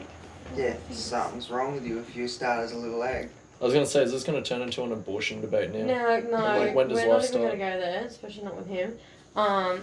But I'd say just have fun. Yeah. Like literally, the only reason I did this was because I thought it'd just be fun, and also because like I only found him. And you chase the Because- fun, not the fame, because not the I money. didn't even chase it. Like my ex-boss, so who I used to work for, saw his post on Facebook and tagged me in it, and I was like, "Ha, you know, funny." And she replied back saying, "No, I'm serious." And I was like, "Oh fuck, all right." And I just sent him a message, and I probably won't answer. Boom, answers. Only video I had singing was fucking singing Elsa from Frozen. That's all I had. And then went in and recorded. Absolutely sounded like dog shit, so I literally went home thinking, yeah, nah, fuck that up. I'm not gonna get a text back after that. Did. You know, went to the studio, recorded it, and then did the music video. And here we are now, he just hasn't left. Yeah. Hasn't left. It takes time, and it's very important to remember with those stories is that there isn't one giant like grand gesture that just like magically makes it all happen. It's this constant just little chunks done over a long period of time build up to this like moment of now you're releasing a song, now I'm on a podcast, now you're a movie star or a famous singer. Well, I've been here before, so And just saying. She's been doing that voice all day. It's doing my I head. have. No, but I'm glad that I did it, because as much as I don't want to admit it, just between you and me, I actually gained a friend, you know? yes. I'm not going to admit that, though. Even the hearing aid in, I couldn't hear that. Good. But no, I'm happy about that. And I think that's what I'm most happy about. there are a lot of those people as well, though. Like Kurt Cobain or Jonathan from Stranger Things, whose name I don't know. I don't know his name either. But they also come from a place of pain. Yeah. Pain Oh, and and he's dating suffering. Nancy in real life, sorry, for over 10 I years. know that actually, yeah. So he gained a relationship out of it and is helping his son, so it was a big thing for him, so. Yeah. Hey, good for him, because I mean, Yeah. I hate to say it, but I've always found him kind of ugly. I think he's... bowl cut, I'm so bowl sorry, cut or not, but he's I got think the... he looks like Michael Jackson. I've always thought that. Have you... Jackson's He hot. looks like Michael Jackson after surgery. post-surgery And I'm just Michael like- Jackson. Do you see it though? Yes, Like, it's the I pig think it's the nose. skinny little, and then like the eyes are two different. Yeah, I've never thought that he was attractive, but Steve is attractive. Sorry, Luke. Probably just because he's tall. Sorry, Luke. Disclaimer: Steve Harrington. Yeah. You got competition. Those people though, they came from this place of pain and suffering, which so many people do, but not everyone learns how to use it to create. Mm. Like, a lot of people you see turn it into like gym junkies. Like a lot of those people, you know, we see the classic, you know, the guy gets his heart broken and then he goes to the gym. Mm. Like, there are constructive ways to deal with Yeah. Why didn't you get a your gym? trauma and suffering. Well, I'm just asking. Wow. Well, you had a heartbreak. Why didn't you go to the? I did. Because most men do. I did. Okay, well he did. I There you go. am 70 Stereotype. kilos and Stereotype. have a Okay. doctor report of 5% body But fat. Thank you very much. That is a healthy coping mechanism. Mm-hmm. And doing all these types of things are healthy coping mechanisms. I got into ghost hunting because my dad died, and I got into this type of thing because I had an abusive relationship. Like, I just don't know what to do with my life, so I just go with the flow. You know, I did the I don't know what to song. do with my life, so I just struggle to pay rent. Sorry, I was being Kenzie. I pay my rent on time every week. To your auntie. Huh? To your auntie. rent's rent, still losing money. She just walks Can I over to the punch next you? room and hands it to her auntie. No, I send it to her See- via BSB. That's... She sends $70 over by. 200. Oh Wait. yeah, that's how easy she's getting it. She's living in a massive house in Gympie. It's not a massive house. It's pretty big for 200 No, bucks it's not. a Your week. house is bigger. When rent's usually 400 a week for most people. I was paying $300 a week for this tiny ass room. It's literally like the size of this. Yeah, now you got it good because you got a family. I hate him. I hate him. I hate him so much. I'm kidding. I don't pay rent and well, No, you don't pay rent at all. I won't And you're have probably not going to have to because you're a mummy's boy. No offense. No offense. I won't But you're a have mummy's to. boy. No, but Mum's smart, right? She's got this thing set up. So she says you don't have to pay rent, but you have to put 50% of everything that you earn into a savings account for a house. So instead of paying rent, she makes me Sorry, save I it. didn't get that privileged That's life. the way to go. Yeah. I 'cause- didn't have that privilege. Yeah. I mean, technically neither. But you got a house. Yes. Like, yeah, your dad had to And die. you've for you got to get it, parents. But Yeah. you got a house. Yeah. My mum was like either. She was never going to make me pay rent because even if I paid rent, she'd just put it into a savings account Yeah. and give back to me. That's the way to go, Because but you'd as long as rather- you're still learning the idea Yeah. of putting money away. Yeah, it's that, and because she'd rather I wish I had that. she'd rather see me have my own house than pay her money Yeah. to live in her house. God, can your mum be Yeah. my mum? It's You could just start Please saving adopt money me. now, Kenzie. What, huh? You could just start saving money now. Stop Okay, buying I'm vapes. not even going to have Exactly. this conversation with you right now. I'm not Just even going to. saying. she I has don't earn- she has four different streaming accounts. Who needs four? You have Disney, Hulu, Netflix. Hulu? Yeah. What the fuck is Hulu? Or fucking what was it called? HBO. HBO, not Hulu. HBO. Yeah, you've got Disney, HBO, Netflix, and Stan. Or one of them. Bruh, see, just getting Don't like need four. Amazon Okay. Prime, Yeah. and that lets you rent from almost anything else. It's kind of the way to go. It's like being someone who's got Spotify, YouTube Music, Apple YouTube Music. Premium, Yeah. Disney, Netflix. It's like I have.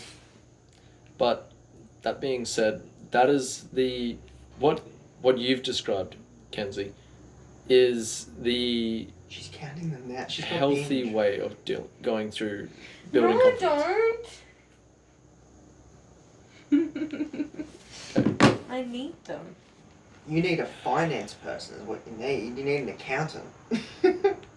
Social life. Yeah, that too, but No, get your money in order before you try to hang out with people. it doesn't hurt to put I'll money take that away as young as Try it. possible. I don't know how to get it off. Man, I feel like with you two, I just gotta like get the chest and be like, come on, jingle, jingle, jingle, focus. And then I file a police report. I wish I had like a gavels and focus. Yeah. You're gonna get spanked by that. I'm 17.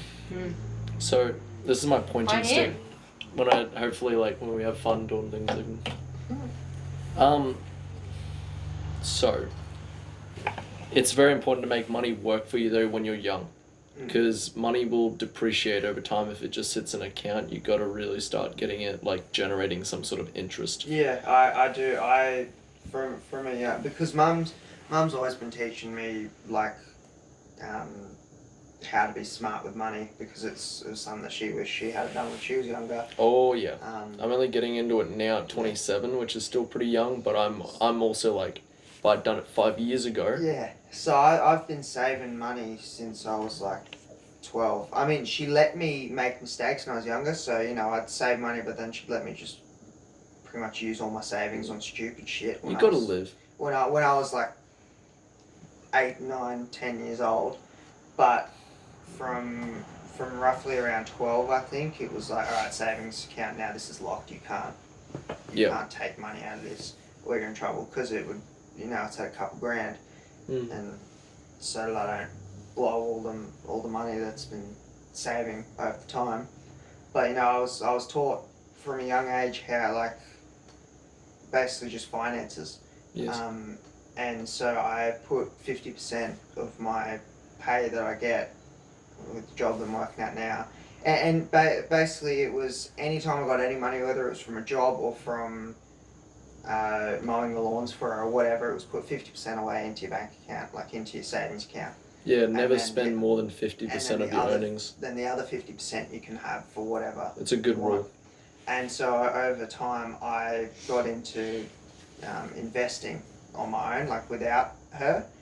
And so I would put 50% away into a savings account and then put 25% or 30% of my 50% that I get to keep into investments, into EFTs or EDFs, whatever. ETFs, yeah, which ETFs, are good. yeah. And then I'd make up my own little thing of, I get 50% there, 25% there, and pay my bills with the 10%, and then the rest I just leave. I don't like to have my everyday account less than 100, because otherwise you've got to take. I feel like having $100 on your daily is good for any emergencies, like small emergencies that come out of nowhere. Like, oh, now I've, you know, Going to dinner with friends or something. Yeah, yeah. You've always got something. Yeah. Because you know, if it's lower than 100, then for any everyday emergencies that pop up, you got to take it out of savings. So. Yeah. And the mentality of thinking you can dip in and out of your savings, that's something I fucked up at one point, and then it got so hard to wean out of it. Yeah, and if you always have 100 in your everyday account, or like between 70 to 100, it's a good, like, your everyday account is also always slowly building up. Yep. Because with whatever leftover money that you're not spending straight away. Yes. So I've had times where, you know, I'm not really buying anything, and I look at my everyday accounts at $400, because it's just been slowly building, because it started out at 100. Yeah. And then I'll blow all 300. But you know, that's when you get a little surprised if, you know, you're having those months where you're not going out, you're not spending much. You know? So it's... Dollar saved is a dollar earned. Yeah. Have you tried Comsec Pocket? Yeah, that's what I do it through. Yeah. Yeah. I've been just getting into that now again after a few years of not doing it. And yeah, they have some great ETFs there. Yeah, they do. It's awesome. We've got through there. Which, Kenzie, are you listening? Because this is the time when you learn about finances. Mm-hmm. Because you're saying you didn't get to learn about it before. This is... Yeah. The thing I Jumping can't- into ComSec Pocket is really good, Kenzie. Yeah. I understand a fair bit about finances. The only thing is tax. Tax confuses me. Because you got to do it yourself. You got to file your own taxes, and that's It's easy. Tax is just pretty much the government wants your money. Yeah, no, I know that. I know the whole concept. I mean, the way that they've set out the website. The way to do it in ways as well to avoid it is very interesting. Yeah. But like just the way to submit your own tax, because there's all these random insurance and this and that, it confuses the fuck out of me. See, And because I'm so scared, because I want to be a prosecutor and I have to go in front of the bar and everything. It's so easy to fuck up your tax and then them to get pissed off. Yeah, go boom, you've done tax evasion. Yeah, you've done tax evasion. Or be like, oh, we're not going to tell you, but 5 years later, we've got this amount of tax racked up. Yeah. So it's so easy to fuck yourself over with tax. Yeah. So I think that. For the most part, that's where with tax, I like to keep it simple.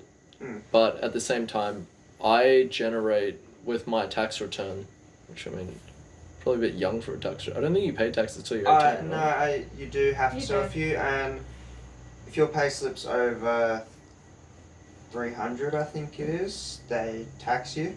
Yeah. So my tax return that I usually can get by the end of the year sits at about $7,000. Yeah. Per year. But yeah, that tax that you get taxed unless you earn 18,500, like the threshold, which is the threshold, even as under 18, then you get that tax and you get it back. Yeah. They've taxed me so far this year with my new job. See. Because I switched jobs, so this new job they've taxed me $21. Yeah. They've taken with my other job that I was with. So what I'll get back for this coming tax return will be like $50. Yeah. I think. The trick is, with tax returns is, and you'll see a lot of companies do this as well, is like rack up a whole lot of expenses before your tax return, like buy obviously all your work supplies, requirements, things like that. You use your tax so that you actually get the money that you've worked for. Yeah. Yeah. Well, you don't technically get it because you've spent it on your work. Yeah, it's buying uniforms, washing, things like that. Make sure you get them for absolutely everything, including laundry liquid for washing your work clothes. You have to be careful because they also you can't use all of your tax. They only allow you to use a certain percentage of your tax. But another good trick is pick up a second job and don't actually claim the tax-free threshold at all. See, like that tax-free threshold is good because it means that you're getting that 18,500 like straight off the bat, like every time you're getting paid. Like make sure that you don't work the full. Yeah. No, I'm saying don't claim it. Don't claim the threshold at all. One of my tax advisors told me this, and it's been the best thing I've ever done. What? On the second job that you have, don't claim the tax-free threshold. On either job, don't claim it at all. I don't. Don't claim it.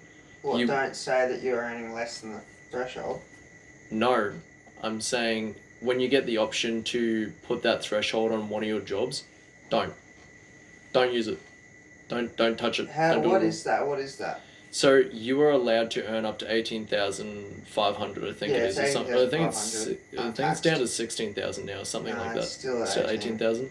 You're allowed to earn that amount before you start getting taxed, but you can voluntarily choose to have that threshold. And if you don't, you will get taxed more, but you will then also get a higher tax return, which is how I get mine up to like $7,000.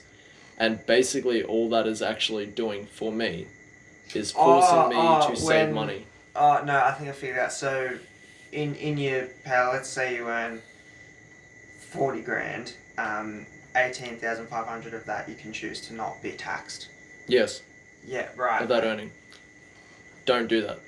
Yeah, right. Because not only does that then give me a larger tax return, which is basically forcing me to not only live on less money per week, but it also means that I get that money that I wasn't getting as a lump sum payment. Just bang, like that. And because of that, it allows me to save it.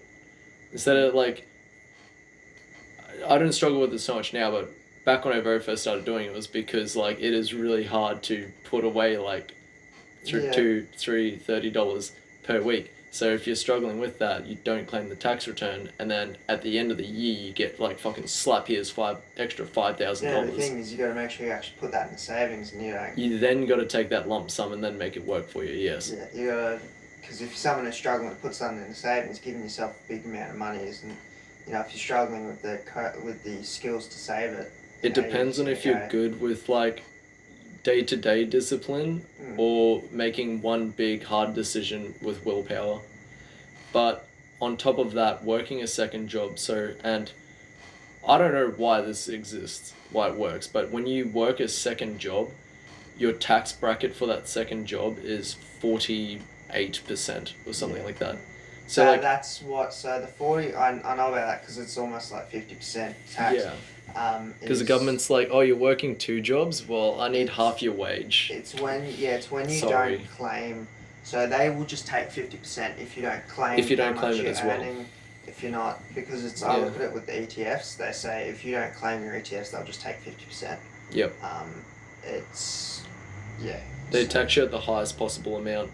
And then on second jobs, they also just tax you on the highest possible amount. Yeah, because they Why? don't. Because it's with your second job, it's obviously not it's not full time. So if you've got one job, let's say that's working part time, full time, your other one's casual. So there is no. The reason for it, on a legal standpoint, is there's no. Set amount of money that you're earning with that second job, so they can't figure out how much you're earning yearly when you put the 2 jobs together. Well, I mean, they probably could by just adding them together. Yeah, but like, as in what I mean is that it's not a set thing. So they just tax you at 50% on the second one to follow the same rules as if you don't claim it. Yeah. They just tax you 50%. But that being said, more tax means you can claim more on your tax return. Yeah, which is why most people, the second job, they'll do cash in hand instead. Yeah. So that to the government it looks like they're working 1 job. Yes. But they're working 2. Yes, and that is kind of the way to go, although it's not exactly ethical. But I think the government gets more than enough money. And they like to make us struggle as well, because not everyone can be rich. If everyone's rich, then no one's rich. Yeah. But having multiple streams of income is great. About that, it just reminded me of stupid people on Facebook. I'd see like people talking about money and stuff like that, and then people in the comments would be like, why doesn't the government just print more money? Yeah. It's like, how can you be that? That's called inflation. How can you be that dumb that you're like, oh, if everyone's struggling with money, why don't we just print more money? It's just paper. It's like, yeah, sure we can, but then we'll end up like those countries like Africa who have, I think India was one where people are pulling out like clumps of money and pushing it out of the way to get to like scraps of food because the money is so worthless. Yeah, like, or countries like there's I can't remember which one. I don't know if it's Thailand or Vietnam, but where it's their dollar is 1 million. Yes. It's that high. Or like China, even China, the yen is like 1,000 yen, and it's like $50. 1,000 yen is $50. It's. And that's why you don't print more money. That's why having to print more money it's higher, but it's worthless. Getting close to the end now. We're about hitting the 2-hour mark. Although I am liking our little financial segment. Back on topic, probably the last question I'd like to ask is, what would be the good first steps to take if you're someone who is dealing with mental health and maybe in like an area where they aren't getting those opportunities or seeing those opportunities, but they deep down, maybe even listening to this episode, are feeling that little pinch of magic, that little bit of, I have a raw talent, I can write songs, or I can sing, or, I like going out and having fun and being a buffoon on camera. What's going to be the first steps to try and actually take that and grow? Firstly, if you're, because you mentioned mental health, if you're struggling with mental health, or something of like that's similar, Yeah. deal with that first. Your first step is, Well, because that immediately gives you your journey. yeah, Your story. talk to people. If you're struggling, If you're not, then fucking great, good for you. because I struggled for so long with reaching out for help, and it's when I was talking to Dad, I was like, oh, it might be a toxic masculine thing of being you have to be strong, but he's like, no, it's just biological nature. People don't want to seem weak, whether they're female, male, or whatever the fuck you want to be. It's not a one gender thing. It's a biological not wanting to be seen as weak, wanting to be seen as someone who can deal with your own shit. No one likes to be the bad guy of their own story either. But you have to be able to reach out. So if you're struggling, talk. Even if you struggle like me to go up to someone who you know, like when I go up to my mum or whatever, if you struggle to talk to people that you know, call a helpline.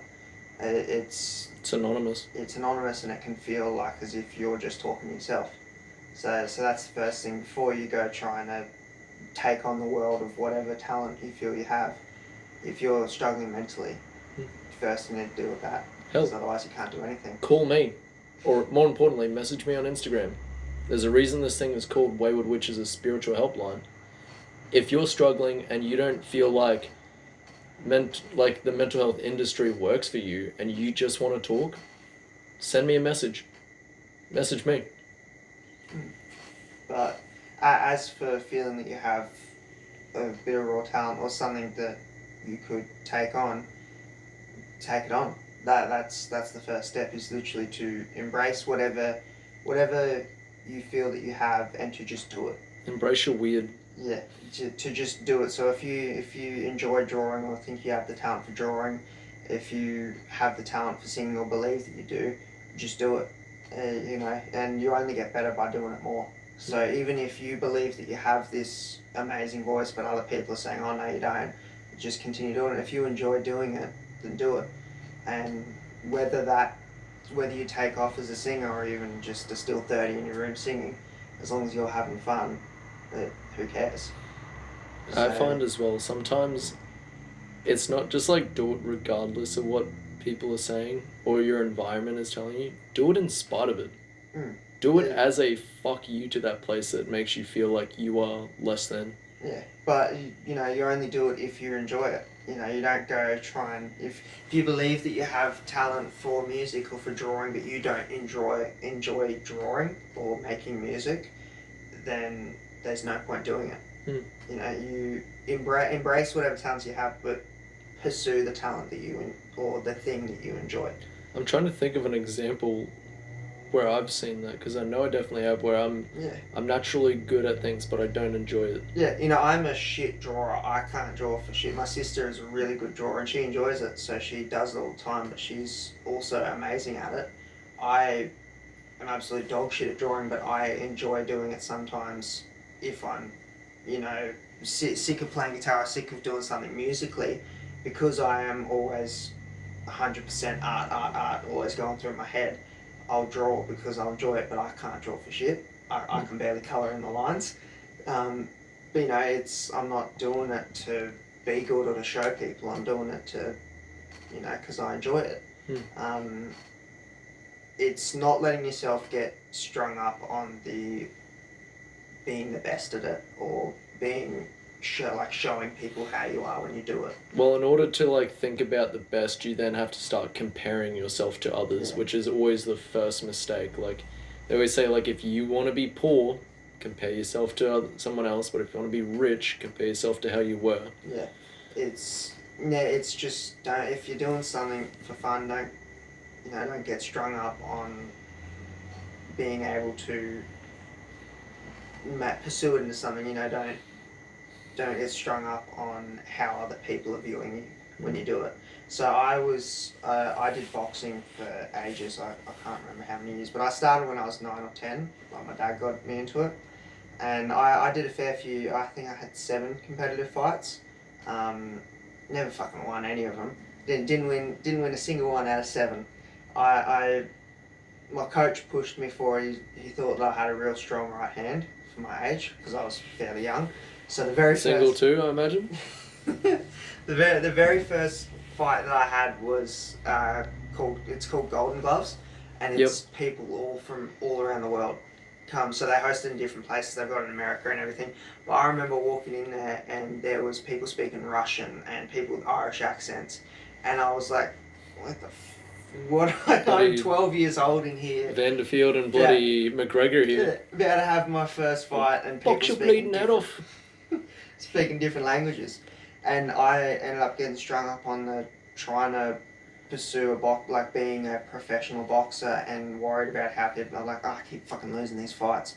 I'd look like a shit boxer, but it started out as something for fun. Yeah, and you stopped enjoying it. Yeah, I never stopped enjoying it, but I let the stress get to me. So I was... Stress outweighed the joy of it. Yeah, so I was in a mix of, I enjoy doing this, but I'm also so stressed. And so I ended up having to quit anyways because my body's fucked. But, yeah, I see what you mean. It is what... Not about your body, like about the idea of like... Yeah, it did segue, but like it segued me into music. So I was doing music at the time, like playing guitar and everything in my room and stuff like that. But because of my high anxiety, I would freak out during fight week or before the fight, like right before the fight. And so I ended up stopping because of my body, but also because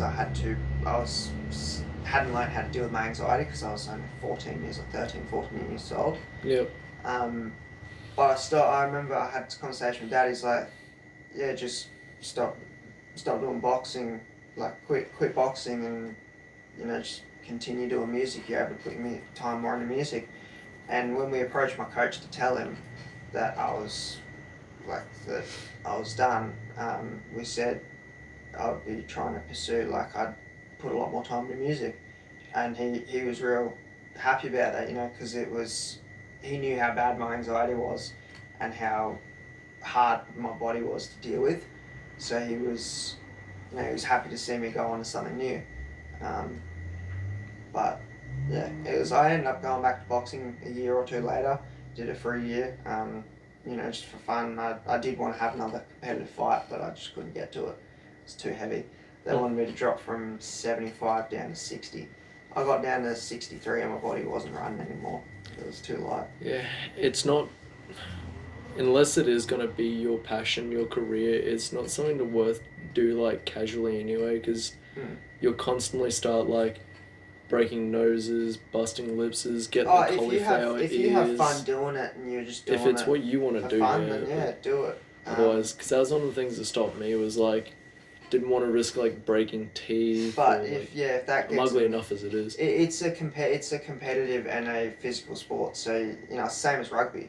Yeah. If you're playing rugby, you are going to possibly get a busted nose. If the anxiety or the threat of a physical injury outweighs your joy, then stop doing it. But if you're having fun and you're happy to put your body on the line for fun, then you're happy to put your body on the line for fun. If it's your passion, man, nothing will stop you. And it's important to find that thing that just... you won't stop. Yeah. The thing that is just going to say, I'm going to do absolutely anything it takes to get famous. For me, well, not get famous, but get to the best level of this. For me, I want to help people. That's my why, is yeah. I'm in an area and I've always been in a position where I don't want to fucking pay to be a therapist or a psychiatrist or anything like that. I've got way too many bills and I'm already working too much and I'm already building another career that I can't afford to do that. And I've had to accept that. Go to uni to be to run the risk, because I might not even be intelligent enough to do it. Yeah. I might not have the aptitude to learn. Yeah. I'm not psychologically minded. Yeah, the thing is, I don't do music to have it pay bills. Or be the best musician. Yeah, I'm not looking for music to be my career. I'm just doing it for fun. Obviously, if I had the chance, I'd take it. I'd love to. It's, And to have fun is your why. Because it'd be fun. But my career is as a lawyer, as a prosecutor. So I have the opportunity and the privilege to be able to go to university and study law, you know, I got an early offer when I was finishing year 12. I'll start next year. I've done the Head Start courses for it. And it's something that it goes, my passions are music and then law. Law's the second passion. I have an absolute autistic like height. When I walked into the library for the law room where it was all the old books, all the law books, all and the case studies and stuff. I was running around happy, like looking through Kid in everything. the candy store. Because that's my second passion, you know. So my career I'm looking at is as a prosecutor, and I do music as a hobby. Yeah, if it comes along, if a record label approached me or whatever, if I had the opportunity to take music as a career, obviously it'd go over. It'd go over law, and I'd come back and do the law degree just for fun. But yeah, it's good if you can find a job where you're passionate about it, because then your days don't feel like you're working. Yeah, it can be, but at the same time, it can also be dangerous because then you start monetizing your passion. Mm. So it is also good to like not be paying your bills with your music, or not like, Lord knows this doesn't pay the bills. Yeah, neither does music. It's fucked. But that's actually good. I've had one person actually. I checked it the other day, because your streams pay. It gives you like 0.5 of a cent. Yeah. For your streams. But if someone buys your song on iTunes or Amazon Music or whatever, like they pay for the song. You get a percentage of that pay. You get almost with who I'm with, you get that full. So I think the song Tune Chorus just put it automatically at $1.50, I think, and so I get that $1.50 whole. So apparently one person has bought. Well, not whole because you got to pay tax on it. Well, yeah, that. 75 cents, buddy. But yeah. So apparently I found out someone has bought fluvoxamine. Like one person's bought it from iTunes. So someone's paid $1.50 for it, and I get that whole $1.50. That, you know, like that's one. It's been streamed, like all my songs together have been streamed via close to 8,000 times, and off of that I've made, I think, $10 off of 8,000 streams. You know, and that's across Apple Music, Instagram, TikTok, Facebook, Spotify, Amazon. You know, where they're all paying different rates. Yeah, definitely don't go into a passion thinking you're going to make money. Yeah. I mean, especially if it's an industry one. Look at people who take like cars as their passion. Cars are money pits. Like, I do on occasion hear people say the silliest fucking thing of, oh, it's an investment. Like, oh, you know, like, I can still sell it and make me money. And it's like, the millisecond you've purchased a car and drive it from the dealership, you've lost money. Yeah. It has immediately gone from new to secondhand. It's devaluated. You will never get your money back on a car unless you're buying a vintage car and putting in a shed for another 30 odd years. Yeah. But people dump thousands of dollars into their cars because it's a passion, because it's a love. Like, I think that is just such a great way to end this right now. And with you two, honestly, man, great to have you back. And it's been great to meet you and see where you're going along this journey. Yeah, like, it's been good. I'd love to have you guys back, hopefully if I'm still doing this in like 5-6 years time, and see where yous are at. Yeah. God, I'd be 24, 25. Yeah. Hey man, one day it's gonna happen. You'll be like 33. 34. 32. You'll be 32. Well, 33, but 6 years. The couch is gonna be a different colour. So, if you want to hear more, guys, you can find all my older episodes on Spotify, and you can follow me at Sweginton on Instagram. That's SWEGINTON. Hey, maybe I'll get like a fancy little like ling, and it comes up like Sweginton. And you guys, where can they find you? My new Instagram is Brayth _Isaiah. So BRAYTH_ISAIAH. But you can literally, this shocked me, look up Brayth Isaiah on Google and everything will come up. So you can find all my, under Brayth Isaiah across all streaming platforms, and YouTube is Brayth Isaiah Music. So, yeah. My Instagram and TikTok's the same. Kenziebrierlyy, Brierly with 2 Y's. And that's BRIERLEY. Add another one. And that's all I've got. She's Just got a Spotify Instagram. account. We're struggling to get the song onto that, but it's... We're not going to get the song onto that. Yeah, because TuneCore wants me to pay them $100 a year for the song to be on a featured artist And apparently page. I'm not worth that, so. Well, do you want to chip in and put $50 a year? That's so weird. Yeah, didn't think so. But her Spotify account, which will have some music on it eventually, is Kenzie. So, Some music. It'll have some music on it. yeah, I'll produce some 100%. songs for you. It won't. Maybe. Yeah, it's literally just Kenzie. That's it. That's my Spotify name.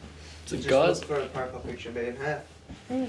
I want you guys to make sure you check them out and keep an ear out and an eye out for the music video for In the Night and for this whole EP that's coming out, Liminal Child. Yeah, well, it'll actually already be out. It's been out since, I don't know, 12th of December. We're pretending that, we just filmed this right after. Either or, like, say it's like, it's out, but we're still waiting on, like, the music video for Yeah, there's still... In the Night. I don't know when that's coming back. Hopefully sometime soon. But, yeah. I'll be posting it on my socials. Second it's all out, all ready to go for you guys to check out. I'll be also posting bits of this on my socials as well, which obviously you'll see because that might be why you're here. Hi, how you doing? Just the sneezes for $50. Yes. We should use the other one because there wasn't that many this time. There really was. I was gonna say if you want, I can still release the old one that we did Bloopers. as a bloopers, or we can release it normally. You know what you could do? You know that song where it's like Yeah, it just makes something funny out of the sneezes instead of that. But every time it's a it's my sneeze. Could do that. Sounds like a It fun takes plan. so much time, but Yeah, well, even when I edited it, I wish I'd like Sneeze marked. Yeah, Yeah. like marked each one. I So- wonder how many sneezes I did that night. 30, I think it was. We'll have to find out. But guys, if you are struggling with mental health, do make sure you call a helpline. Call a helpline, call a good friend or a good family member that is part of your support group. And if you're struggling with ambition, this would say don't monetize it. Have fun. Don't let anyone else stop you. Stay wild, Moonchild. Alright. So we're going to do that boxing match or... I don't know Yeah, let's about go. that. No, I don't know about that. It'll beat me. And he'll be happy about it. Okay.